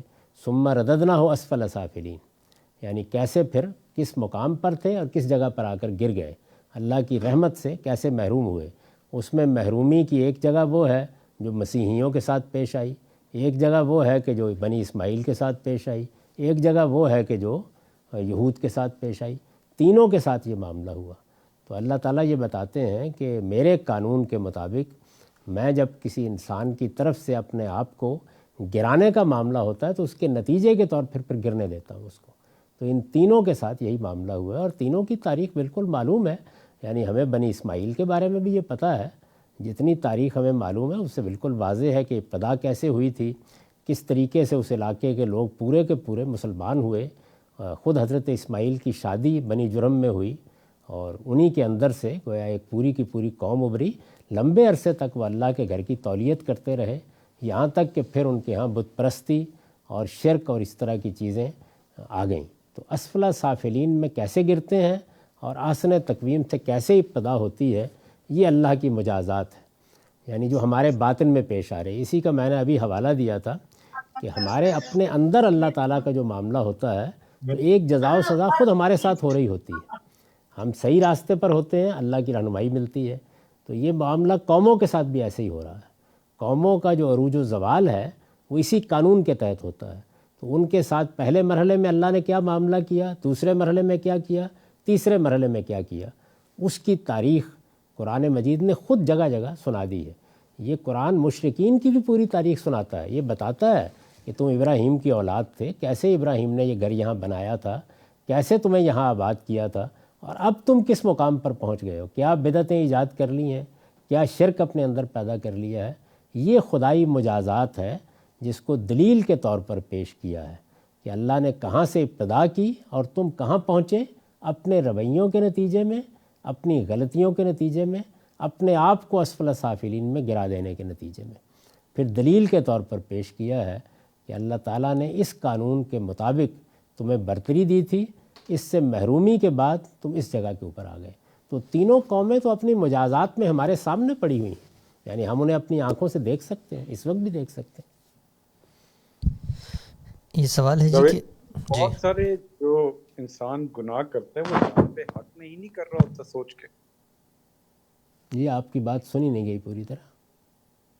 یہ جو انسان، آپ نے جانب حق اور جانب نفس کا فرق بتایا ہے، اس میں سب سے زیادہ انسان جب گناہ کی طرف جاتا ہے تو یہی سوچ کے جا رہا ہوتا ہے کہ وہ جانب حق ہے، یعنی کہ بیسیکلی گناہ تو کر رہا ہوتا ہے لیکن اسی چیز کو بیس بنا رہا ہوتا ہے کہ میں الٹیمیٹلی کوئی فائدہ کروں گا. اور میرے خیال سے آپ نے پہلے بھی واضح کیا تھا کہ شیطان اسی طرح حملہ کرتا ہے انسان پر. نہیں، وہ فائدہ حق کا فائدہ ہونا چاہیے، یعنی وہ فائدہ حق کا فائدہ ہونا چاہیے. آپ جانتے ہیں کہ آپ ڈاکہ ڈالنے جا رہے ہیں، ڈاکہ ڈالنے کا گناہ ہونا، جرم ہونا، یہ اپنی ذات میں واضح ہے بالکل. اس کے ذات میں واضح ہونے کے بعد اب آپ کے ہاں جو ترغیب پیدا ہوئی ہے ہوگی تو کسی فائدے ہی کے لیے. یعنی ڈاکہ کوئی آدمی شوق کے طور پر نہیں مارے گا، لیکن وہ فائدہ اصل میں جانب نفس کا فائدہ ہے. آپ کو معلوم ہے بہت اچھی طرح کہ یہ چیز ایک جرم ہے جس کا میں ارتکاب کر رہا ہوں اپنے لیے، اپنی ذات کے لیے. جانب حق کا مطلب یہ ہے کہ وہ کام، اس کام کا نتیجہ، اس سب کچھ میں حق ہی حق ہے، اپنی ذات. اس کو اگر جاوید صاحب تھوڑا سا میں اور ایلیبریٹ اپنے کوسچن کو کروں کہ اگر میں بڑی عجیب مثال دوں گا، لیکن اگر پاکستان آرمی مارشل لاء لگاتی ہے اس چیز کے سوچ میں کہ سب کرپٹ ہے، سب کچھ غلط ہے، اور ہم پاکستان کو بہتر کرتے ہیں، یہیں رک جائیے. یعنی مارشل لاء لگانے کا عمل گناہ ہے یا نہیں یہ معلوم ہے؟ بالکل ہے. تو پھر بنیاد بن گئی نا، یہ گناہ کا عمل موجود ہے، اب یہ جانب حق میں ہو ہی نہیں سکتا. ٹھیک ہے، مطلب رابن ہوڈ اور یہ جس قسم کی ایگزامپلز ہیں کہ ڈاکے مار کے غریبوں کی مدد کرنا، وہ غلط ہو جاتا ہے کیونکہ پہلا سٹیپ ہی غلط ہے. یعنی وہ چیز جانب حق میں ہو ہی نہیں سکتی، وہ اپنی ذات میں غلط ہے. سمجھ گیا بات. اسی لیے میں نے مثال دی کہ اگر مثال کے طور پر حضرت آدم اور حوا دونوں آپس میں میاں بیوی نہ ہوتے، اور اللہ تعالیٰ نے ظاہر ہے کہ میاں بیوی کو تو کبھی اجازت ہی نہیں دی اس چیز کی، میاں بیوی کے علاوہ کسی کو کہ وہ کسی بدکاری کا ارتکاب کریں، اب یہ معاملہ جانب نفسی میں ہوتا، جانب حق میں ہو نہیں سکتا تھا. سمجھ گئی بات، آ گئی سمجھ. Thank you sir. اسی کی ایک ایکسٹینشن ان تنظیموں کی طرف بھی ہو سکتی ہے جو کہ اسلامی تنظیمیں ہوتی ہیں، انقلابی تنظیمیں ہوتی ہیں، لیکن بے گناہوں کی جان لیتی ہیں، تو وہ بھی ایسے جسٹیفائی کرتی ہیں. بالکل ایسے ہی کہ ایک بہت بڑے مقصد کے تحت ہم یہ کام کریں. ہاں، اسی لیے میں نے تجزیہ کر کے بتایا کہ وہاں کیا چیز ہوتی ہے. وہاں آپ کی علمی تربیت کا نقص ہے جو اس کا باعث بن جاتا ہے. یعنی جس طرح یہاں قرآن مجید نے جائزہ لے کے بتایا کہ دو چیزیں ہوئیں، اس کی وجہ سے حضرت آدم یہ غلطی کر بیٹھے. ایک یہ کہ جس وقت یہ معاملہ ہوا تو نسیہ، وہ چیز نظر انداز ہو گئی. ہم بارہا اس کا تجربہ کرتے ہیں کہ ایک چیز جو اپنی ذات میں بہت بڑا گناہ ہے وہ کبھی دماغ سے نہیں نکلتی، لیکن یہ جو اس طرح کے معاملات ہوتے ہیں وہ بعض اوقات نظر انداز ہو جاتے ہیں. یعنی جہاں کوئی وقتی پابندی لگائی گئی ہے، کوئی آپ کو مدعا ایک بتایا گیا ہے جس کو حاصل کرنے کے لیے آپ نے جدوجہد کرنی ہے، تو یہ نسیہ ولم نجد لہ عزما. تو یہ اسی وجہ سے تحلیل کر کے بتایا ہے کہ جانب نفس کا مطلب کیا ہے. آپ کو معلوم ہے، اچھی طرح جانتے ہیں کہ یہ چیز گناہ کی چیز ہے، اب آپ اصل میں اس گناہ کے لیے عذر تراش رہے ہیں. یہ جانب حق نہیں ہے، گناہ کا ہونا آپ واضح ہے. تو سر اپنے لیے پھر معیار یہ مقرر کرنا چاہیے انسان کو کہ جو چیز یونیورسلی غلط قرار دی جاتی ہے، جیسے کہ بے گناہ آدمی کا قتل ہے، تو وہ پھر کسی صورت بھی جائز نہیں ہے، چاہے وہ کسی بھی بڑے مقصد کے لیے، کسی بھی بڑے مقصد کے لیے ہو. یعنی وہ چیزیں جو ہیں وہ چونکہ انسان کی فطرت میں وہ چیز موجود ہے، اس کو 10 مرتبہ کھڑے ہو کر پوچھنا چاہیے کہ یہ مجھے کیا ترغیب دی جا رہی ہے. یعنی اگر کوئی بڑے سے بڑا آدمی بھی، کوئی امام بھی آ کے آپ کے سامنے کھڑا ہو گیا ہے تو آپ سوال کریں اس کے سامنے، پوچھیں اس سے کہ یہ آپ کس چیز کی ترغیب مجھے دے رہے ہیں، اس میں تو یہ نقصان ہوگا. یہ اللہ تعالیٰ کا قانون ہے. یہاں صورتحال یہ ہوتی ہے کہ کوئی تحریک اٹھتی ہے، لوگوں کو ایک خاص چیز کی طرف توجہ دلاتی ہے، 10 لوگ روکنے والے موجود ہوتے ہیں، آدمی سنتا ہی نہیں ان کی بات. یعنی ایسا کون سا موقع آیا ہے کہ جب کسی غلطی پر توجہ دلانے والے لوگ موجود نہ رہے. ہمارے سامنے یہ سارا معاملہ ہوا، 10 لوگ تھے جو توجہ دلا رہے تھے کہ آپ غلط کر رہے ہیں، آپ کا استدلال غلط ہے، آپ کی بنیاد غلط ہے، آپ جس چیز کو حاصل کرنے کی جدوجہد کر رہے ہیں وہ خدا نے آپ کے اوپر لازم نہیں کی ہے، اور آپ انسانوں کے ساتھ جو سلوک کرنے جا رہے ہیں اس کی کوئی بنیاد آپ کے پاس موجود نہیں ہے. چنانچہ آپ کے علم میں ہے کہ ایسے ایسے جلیل القدر علماء کو مار ڈالا گیا جو اساتذہ تھے ان لوگوں کے، سنی نہیں گئی ان کی بات. یہ کہا گیا جی، سوال پوچھا ہے کہ سیدنا موسیٰ نے اپنے رب سے معافی مانگی، لیکن یہاں پر تو حقوق العباد کی تلافی ہوئی تھی، تو انہوں نے اس بندے کے ورثاء یا ان سے معافی کیوں نہیں مانگی؟ یہ بات یہ ہے کہ یہ شریعت کے قواعد اور ضوابط کے مطابق اگر کوئی قتل خطا ہو جائے تو آپ پر دیت عائد ہوتی ہے اور آپ روزے رکھتے ہیں. یہ اللہ نے قانون بنایا. کیا اس وقت بھی یہ قانون موجود تھا کوئی اس طرح کا؟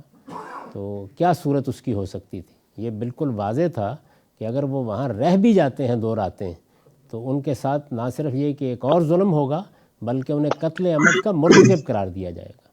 تو انسان اپنے حالات کے لحاظ سے فیصلہ کرتا ہے. اس طرح سوال پوچھا گیا ہے کہ جب ہم یہ کہتے ہیں کہ یہ جو انتہا پسند لوگ ہیں اور مذہب کی تعبیرات سے متاثر ہو کے جانب حق غلطی کر بیٹھتے ہیں، تو کیا اللہ کے ہاں ان کا یہ عذر قابل قبول بھی ہو سکتا ہے کہ ان کو صحیح بات نہیں پہنچی تھی اس لیے انہوں نے لوگوں کی بھی جان لے لی اور اپنی جان بھی دے دی؟ کہ جی میں اللہ تعالیٰ کے ہاں کیا چیز قابل قبول ہوگی کیا نہیں اس کا فیصلہ کرنے کا تو کوئی حق نہیں رکھتا، اس لیے کہ اللہ ہی اپنی عدالت میں یہ فیصلے کرے گا.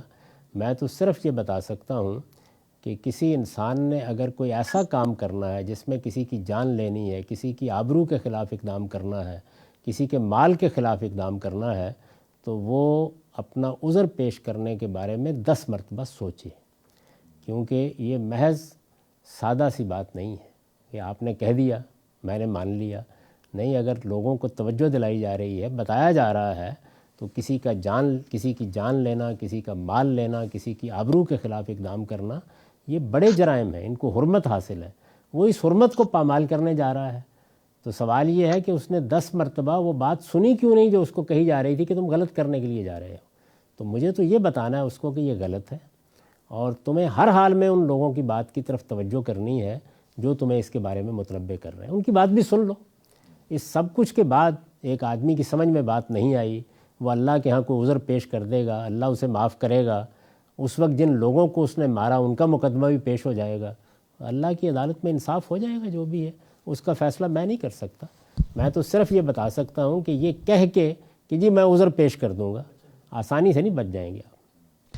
یہ نبی کی عصمت کے باب میں آپ نے فرمایا، لکھا بھی ہے کہ وہ خیار الناس ہوتے ہیں، بہترین لوگ ہوتے ہیں. تو ہمارے ہاں مختلف مغربی مفکرین نے کتابیں لکھی ہیں گریٹسٹ پرسنالٹی کے عنوان سے انسانوں کی، تو اس میں رسول اللہ کو بھی شمار کیا ہے، اور لوگ مسلمان اس کو پیش بھی کرتے ہیں بطور انسان وہ ایک سب سے نمایاں اور اعلیٰ انسان. اس کو کیسے دیکھتے ہیں جب باقی انسانوں کے ساتھ کھڑا کر کے کائنات کی گریٹسٹ ہستیوں میں انہیں شمار کیا جاتا ہے؟ بات یہ ہے کہ جن لوگوں نے یہ فیصلے کیے ہیں انہوں نے تو ایک لیڈر اور رہنما کی حیثیت سے شخصیت کو دیکھا ہے، یعنی وہاں پر شخصی حیثیت، سیرت، کردار وہ اتنا موضوع نہیں ہوتا۔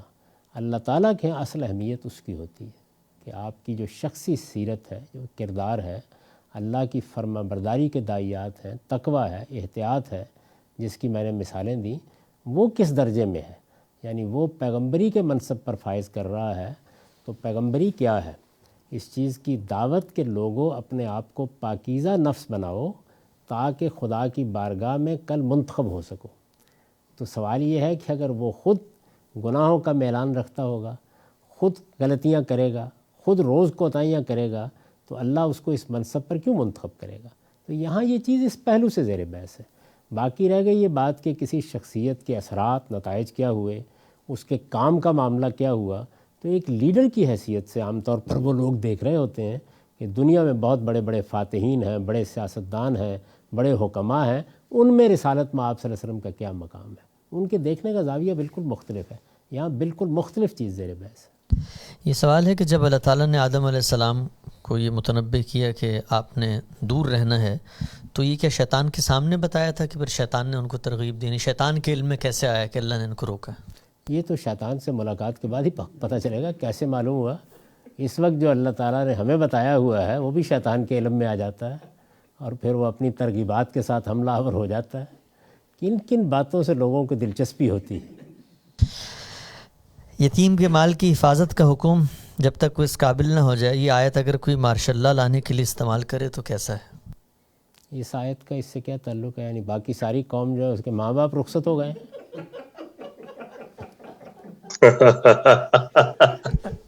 کیا حسن استدلال ہے؟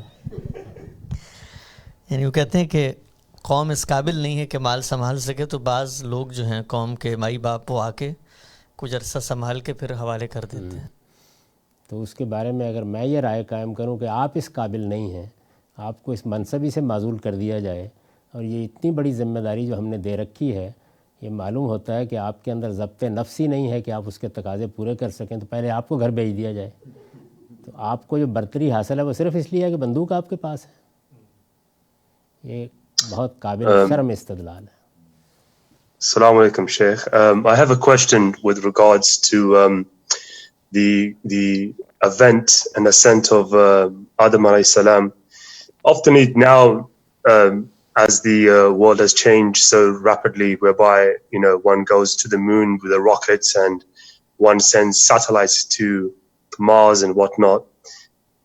How was it that Adam alayhi salam, living in the eternal gardens of Eden, was descended to the earth, and by what means was his carnation? And that also, could it also be possible, according to Imam al-Tabari, who said that there was also like a pre-Adamic species on the earth too? And if so, Adam alayhi salam came onto the earth. How was the procreation of mankind, whereby Allah makes it very closely, strictly adherence that we are not supposed to be sleeping with brothers and sisters, and that there are, as we say, restrictions with regards to whom we can have intimate relationships with for procreative purposes. How was this promulgated in your understanding from Adam alayhi salam leaving the gardens of Eden and entering into earth? Is there an explanation to that? میں نے تو بڑی وضاحت سے اس کو بیان کر دیا ہے کہ یہ غلط فہمی ہے جو لفظ جنت سے لوگوں کو ہو گئی۔ یہ اسی دنیا کا ایک باغ تھا جس میں ان کو رکھا گیا تھا، اسی دنیا میں ان کا قالب تیار ہوا۔ قرآن مجید نے پوری وضاحت سے بتایا ہے کہ وہ قالب کیسے تیار ہوا۔ یہ بتایا گیا ہے کہ اسی دنیا میں یہ کیچڑ اور دلدل ہے جس سے ابتدا کی گئی، بدا خلق الانسان من طین۔ یہ بتایا گیا ہے کہ ایک حیوانی زندگی کا پورا مرحلہ ان کے اوپر گزرا ہے جس میں ان کے اندر یہ صلاحیت پیدا ہوئی کہ وہ اپنی نسل خود پیدا کریں۔ ابھی بھی ان کو اللہ تعالیٰ نے وہ شخصیت نہیں دی تھی جس کو ہم انسان کہتے ہیں۔ پھر بتایا ہے کہ ثم سوا ہو، پھر ایک اگلا مرحلہ آیا جس میں انسانیت تسویے کے مرحلے سے گزری، اور اللہ تعالیٰ نے نقص سے ان کو سنوارا، اور جب ہر لحاظ سے وہ تیار ہو گئے، قالب مکمل ہو گیا اسی دنیا میں، تو پھر وہ آسمانی شخصیت انہیں دی گئی جو نفخ روح کے ذریعے سے ملی، اور وہ شخصیت ہی اصل میں آسمانی شخصیت ہے۔ فلسفے کی یہ جو بحث تھی کہ مادے سے حیات اور حیات سے شعور کیسے پیدا ہوتا ہے، اس کا جواب قرآن نے یہی دیا ہے کہ مادہ اللہ تعالیٰ کے عمل ابداع کے نتیجے میں وجود میں آیا ہے، حیات اس میں عناصر کی باہمی تالیف سے پیدا ہو جاتی ہے، اور شعور اور شخصیت یہ آسمان سے آتی ہے۔ تو اس لیے کوئی عدن کا باغ نہیں تھا، کوئی دوسرا سیارہ نہیں تھا، کوئی دوسری جگہ نہیں تھی، اسی دنیا میں وہ ایک باغ میں رکھے گئے، وہاں یہ سارے معاملات پیش آئے تاکہ ان کی فطرت نمایاں ہو جائے اور یہ پتہ چل جائے کہ وہ کیا شخصیت لے کر آئے ہیں، کس امتحان سے انہیں دوچار ہونا ہوگا۔ اس پر میں پچھلے درسوں میں بڑی تفصیل سے گفتگو کر چکا ہوں، موقع ملے تو اس کو سن لیجیے گا۔ تو یہ سب معاملہ یہیں ہوا، یہ کسی دوسری دنیا میں نہیں ہوا کہ جہاں سے ان کو بھیجنا ہوگا۔ تو اب جب دنیا کی ابتدا ہو گئی تو ابتدا میں قرآن مجید نے بتا دیا ہے کہ ہمارے ماں باپ دو ہی تھے، بسّا منہما رجالا کثیرا ونساء، یعنی جن کو اللہ تعالیٰ نے انسانی شخصیت اور انسانی شعور دیا، وہ ہو سکتا ہے کہ ہزاروں لوگ اللہ نے پیدا کیے ہوں، جن میں سے دو کا انتخاب کر کے انہیں انسانی شخصیت دی گئی، اور پھر ان دونوں ہی کے اختلاط سے ہم سب پیدا ہوئے ہیں۔ اس میں ظاہر ہے کہ یہ سوال پیدا ہوتا ہے کہ پھر ابتدا میں اللہ تعالیٰ کے ہاں شادی بیاہ جنسی تعلق کے معاملے میں کیا وہی حرمتیں رہی ہوں گی؟ تو یہ بات ذہن میں رکھیں کہ یہ حرمتیں جو ہیں یہ تمدنی ضرورتوں کے تحت پیدا ہوتی ہیں، وقت کے ساتھ بتدریج پیدا ہوتی چلی گئی۔ اصل حرمت ماں ہی کی ہے، ماں کی باپ کی حرمت اصل حرمت ہے، وہ ظاہر ہے کہ قائم رہی۔ تو یہ شریعت کی حرمتیں جتنی ہیں وہ وقت کے ساتھ آہستہ آہستہ تمدنی ضرورتوں سے پھیلتی چلی گئی۔ تو جیسے جیسے انسانیت بڑھتی گئی، خاندان کے ادارے کو قائم رکھنے کے لیے اللہ تعالیٰ نے حرمتوں کا دائرہ بھی وسیع کر دیا۔ لیکن یہ کہیں کلیئرلی ہے کہ حضرت آدم اور حضرت حوا کے علاوہ ہمارے جیسے جو ہومو سیپینز ہیں یا ہومو ایریکٹس ہیں یا نیانڈرتھالز ہیں وہ بھی ایگزسٹ کرتے رہے ہیں، تو سر کیا یہ کہا جا سکتا ہے کہ آبادی ایگزسٹ کرتی تھی، ہمارے حیوانی قالب جو ہمارا ہے ان میں سے دو کا انتخاب کیا گیا، تو باقی پاپولیشن تو ہوگی حیوانی قالب کے تحت جو زندگی گزار رہے ہوں گے؟ تو پروکریشن ہمیں جو بتایا جاتا ہے کہ بہن بھائی کے درمیان ہوئی شروع میں، اس کا کوئی پروف ہے، یا یہ بھی ہو سکتا ہے کہ حیوانی قالب والے آبادی موجود تھی تو ان کے ساتھ پروکریشن ہوئی ہو؟ یہ سارے امکانات ہیں، ظاہر ہے کہ اس میں سے کوئی بات بھی صراحت کے ساتھ نہیں کہی گئی، سارے امکانات موجود ہیں کیسے شروع کیا۔ لیکن اس اصول کو بھی جان لینا چاہیے کہ اللہ تعالیٰ کی جو شریعت کی پابندیاں ہیں ان میں سے بعض پابندیاں جو ہیں وہ اصلی پابندیاں ہیں، اور بعض تمدنی ضرورتوں کے ساتھ پیدا ہوتی ہیں۔ مثلا جنسی تعلق صرف بیوی کے ساتھ ہوگا، یہ اگر خاندان کا ادارہ نہ ہو تو کوئی ضرورت نہیں ہے یہ پابندی لگانے کی، یہ خاندان کے ادارے کی ضرورت کے تحت لگائی گئی ہے نا، اللہ نے اپنی اسکیم کے تحت یہ پابندی لگا دی ہے، ورنہ تو جنسی تعلق آزادانہ ہی ہونا چاہیے۔ لیکن ان میں سے کسی چیز کے بارے میں بھی ہم حتمی طور پر نہیں کہہ سکتے۔ جو بات قرآن سے معلوم ہوتی ہے اور بالکل واضح قرآن مجید وہ یہ ہے کہ پہلا مرحلہ ان کے حیوانی وجود کی تخلیق کا ہے، اور اس میں یہ تک بتا دیا ہے کہ وہ اب اس پوزیشن میں ہیں کہ اپنی نسل خود پیدا کر لیں۔ تو ظاہر ہے یہ دوسرا مرحلہ ہے، ہاں ریپروڈکشن ہو رہی ہے۔ اس کے بعد پھر کہا ہے ثم سوا ہو، پھر ایک پورا مرحلہ گزرا ہے جس میں ان کا تصفیہ ہوا ہے، نقص سے درست کیا گیا انہیں، پھر یہ کہا ہے کہ اب ان کے اندر میں نے اپنی روح پھونکی اور پھر سمع و بصر اور فؤاد کی صلاحیتیں ان کو عطا کر دیں۔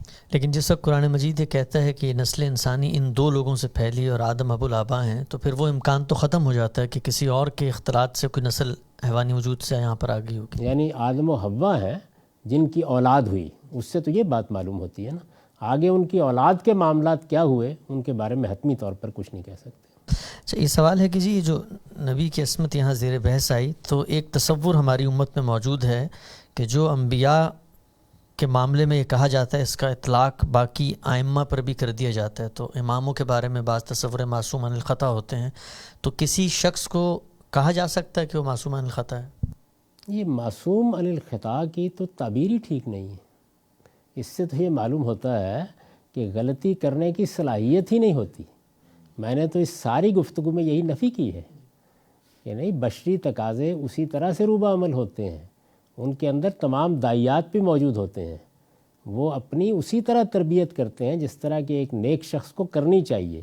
تو تقویٰ، احتیاط، اس کا ایک پورا مرحلہ گزرتا ہے، اس کے نتیجے میں وہ اس لقب کے مستحق ہوتے ہیں جس کو بیان کیا کل من الاخیار کل من الصالحین۔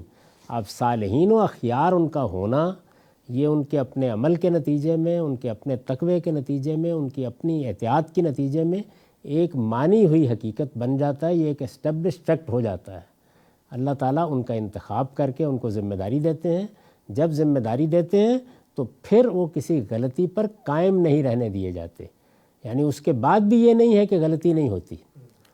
آپ نے دیکھا کہ رسالت مآب صلی اللہ علیہ وسلم سے دعوت کے معاملے میں وہ کوتاہی ہوئی جس کی طرف توجہ دلائی گئی، اگرچہ وہ ہوئی جانب حق میں، جانب نفس میں نہیں ہوئی۔ اسی طریقے سے منافقین کے معاملے میں اللہ تعالیٰ نے کتنی محبت سے توجہ دلائی، فاللہ عنک لما أذنت، آپ کو اللہ معاف کرے، آپ نے ان کو کیوں اجازت دے دی۔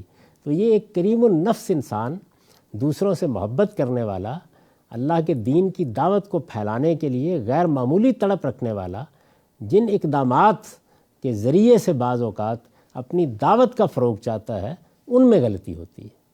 اسی نوعیت کی چیز عبس و تولی میں زیر بحث ہے، اسی نوعیت کی چیز فاللہ عنک لما أذنت میں زیر بحث ہے۔ ایسے ہی مثلا آپ کو توجہ دلائی گئی کہ آپ کیوں اپنی جان گلا رہے ہیں، اللہ کا ایک ہدایت اور ضلالت کا قانون ہے، اس کے تحت معاملات ہوں گے۔ تو دسیوں چیزیں ہیں جن میں جانب نفس میں، یعنی حق کی محبت میں، جانب حق میں معاف کیجیے گا، حق کی محبت میں، حق کے فروغ کے لیے، دعوت کے فروغ کے لیے اللہ کے پیغمبر ان حدود سے آگے بڑھ جاتے ہیں جہاں انہیں رک جانا چاہیے۔ یہ سوال ہے جی کہ آپ کے نقطہ نظر کے مطابق بنی اسرائیل کو بحیثیت قوم شہادت کے منصب پر فائز کیا گیا اور شخصی رسالت ختم کر دی گئی، پر قرآن مجید کے مطالعے سے یہ معلوم ہوتا ہے کہ سیدنا شعیب بھی رسول تھے اور سیدنا موسیٰ نے انہی کی بیٹی سے شادی کی۔ اس کا مطلب ایک وقت میں شخصی رسالت اور قومی حیثیت میں شہادت دونوں موجود تھیں، اس کی وضاحت کریں۔ یہ مجھے نہیں معلوم کہ یہ حضرت شعیب وہی ہیں، اس پر تو بہت بحثیں ہیں، یعنی وہ شعیب جن کا تعلق مدین میں رسالت سے ہے یا یہ شعیب ایک ہے، اس پر بہت سے حکماء، بہت سے اہل علم بحث کرتے رہتے ہیں، یہ کوئی لازم نہیں آتا۔ تو جو چیز اللہ تعالیٰ نے صراحت سے بیان نہیں کی اس پر کوئی تبصرہ کرنے کی ضرورت نہیں۔ سر یہ اخلاقیات آپ کے نزدیک دراصل کیا چیز ہے؟ مطلب اس کو ہم کس طریقے سے ڈیفائن کرتے ہیں؟ کیونکہ یہ ہم دیکھتے ہیں کہ یونیورسل تو نہیں ہے، جیسا مطلب آج ہی آپ کے لیکچر میں 2 ایگزامپلز ہمیں مل جاتی ہیں کہ ٹائم اینڈ اسپیس میں یہ چیزیں چینج ہوتی ہیں۔ جیسے مطلب ایک آدمی جو ہے وہ جیکٹ پہن کے باندھ کے وہ کھڑا ہو جاتا ہے، وہ سوچتا ہے کہ میں بہت اچھا ایک اخلاقی کام کر رہا ہوں، دوسری طرف ایک آدمی کہتا ہے کہ نہیں وہ ایک برا کام کر رہا ہے۔ اس طریقے سے ٹائم میں مطلب ہم دیکھتے ہیں کہ اس بات کا امکان ہے کہ شروع میں کریشن کے شروع میں بہن بھائی کے درمیان اس طرح کے تعلقات رہے ہوں، تو مطلب یہ اخلاقیات یونیورسل تو نہیں ہوئی، پھر ٹائم اینڈ اسپیس میں چینج ہو رہی ہیں یہ اگر تو؟ نتیجہ آپ نے کیسے نکال لیا؟ بنیادی اخلاقیات اور چیز ہے اور سماجی اخلاقیات بالکل اور چیز ہے۔ بنیادی اخلاقیات عالمگیر ہیں، انسان کے اندر الہام کی گئی ہیں، ان کی کبھی انسان خلاف ورزی نہیں کرتا، اگر کرتا ہے تو اپنے آپ کو گناہ گار سمجھتا ہے۔ سماجی اخلاقیات حالات سے وجود میں آتی ہیں اور کسی خاص مقصد کے لیے کچھ پابندیاں لگائی جاتی ہیں، وہ مقصد جب تک قائم رہتا ہے پابندی بھی قائم رہتی ہے، تو اس لیے تو دو مطلب بالکل الگ الگ چیزیں۔ تو جیسے یہ غلامی کا انسٹیٹیوشن رہا ہے سلیوری، یہ آپ اس کو بنیادی نہیں کہیں گے کہ کیونکہ اس کو تو اس وقت وہ مانتے تھے کہ ایک اچھا مطلب ایک ایک کوئی اس کو بری چیز مان کر نہیں اس کو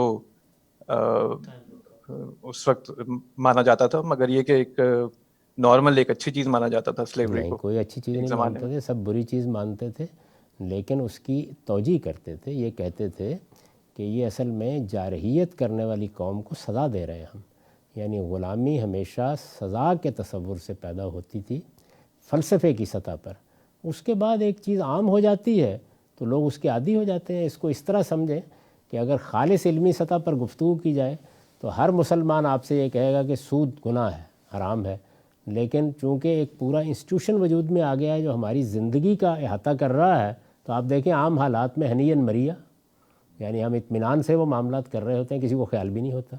تو ایسے ہی ہوتا ہے کہ ایک چیز علم کی سطح کے اوپر غلط سمجھی جا رہی ہوتی ہے، لیکن عملی سطح پر ہم اس سے ایسے مانوس ہو جاتے ہیں کہ بعض اوقات توجہ نہیں ہوتی۔ اسی کو قرآن مجید نے انسانی نفسیات کے اس پہلو کو ملحوظ رکھتے ہوئے یا نسیہ کے لفظ سے تعبیر کیا ہے، یعنی انسان اجتماعی طور پر بھی بعض چیزوں کو بھولے ہوئے ہوتے ہیں، یاد دلائیں تو انہیں معلوم ہوتا ہے۔ یعنی آج سود پر گفتگو کریں تو پاکستان میں ہر شخص مان لے گا کہ جی دین میں تو یہ منع ہے، کون نہیں جانتا۔ تو علم کی سطح پر ایک چیز غلط سمجھی جا رہی ہوتی ہے، لیکن عمل کی سطح پر لوگ اس میں اس طرح سے متنبع نہیں ہوتے، تو ان کو متنبع کرنے کی ضرورت ہوتی ہے۔ تو یہاں تک اخلاقیات کا تعلق ہے، اس میں اصول یہ ہے کہ بنیادی اخلاقیات عالمگیر ہیں۔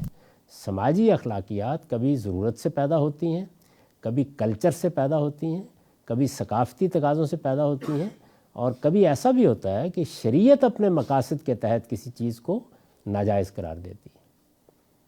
جاوید صاحب، یہ جو بھی بھائی نے سوال کیا سیدنا لوط علیہ السلام اور سیدنا ابراہیم علیہ السلام، تو وہ جو ایگزامپل ہے وہ ڈفرینٹ علاقوں میں تھی، کیونکہ وہ تو فرشتے پہلے سیدنا ابراہیم علیہ السلام کو بشارت دیتے ہوئے گئے تھے۔ سیدنا ابراہیم تو اس وقت فارغ ہو چکے تھے اپنی قوم سے اور ہجرت کر کے دوسرے مشن کے لیے آ چکے تھے۔ یہ ان کے بھتیجے ہیں جو اس قوم کی طرف بھیجے گئے تھے۔ ٹھیک ہے، مطلب یہ اس کا اطلاق اس چیز پر نہیں ہوتا، وہ ڈفرینٹ ٹیریٹریز میں یا ڈفرینٹ وقت میں؟ جی ہاں، بالکل ایسے ہی۔ اچھا ٹھیک ہے، وقت ختم ہو گیا جی۔ جو سوالات رہ گئے ہیں ان کو نوٹ رکھیے، انشاءاللہ کل کی نشست میں ان کو دیکھ لیں گے۔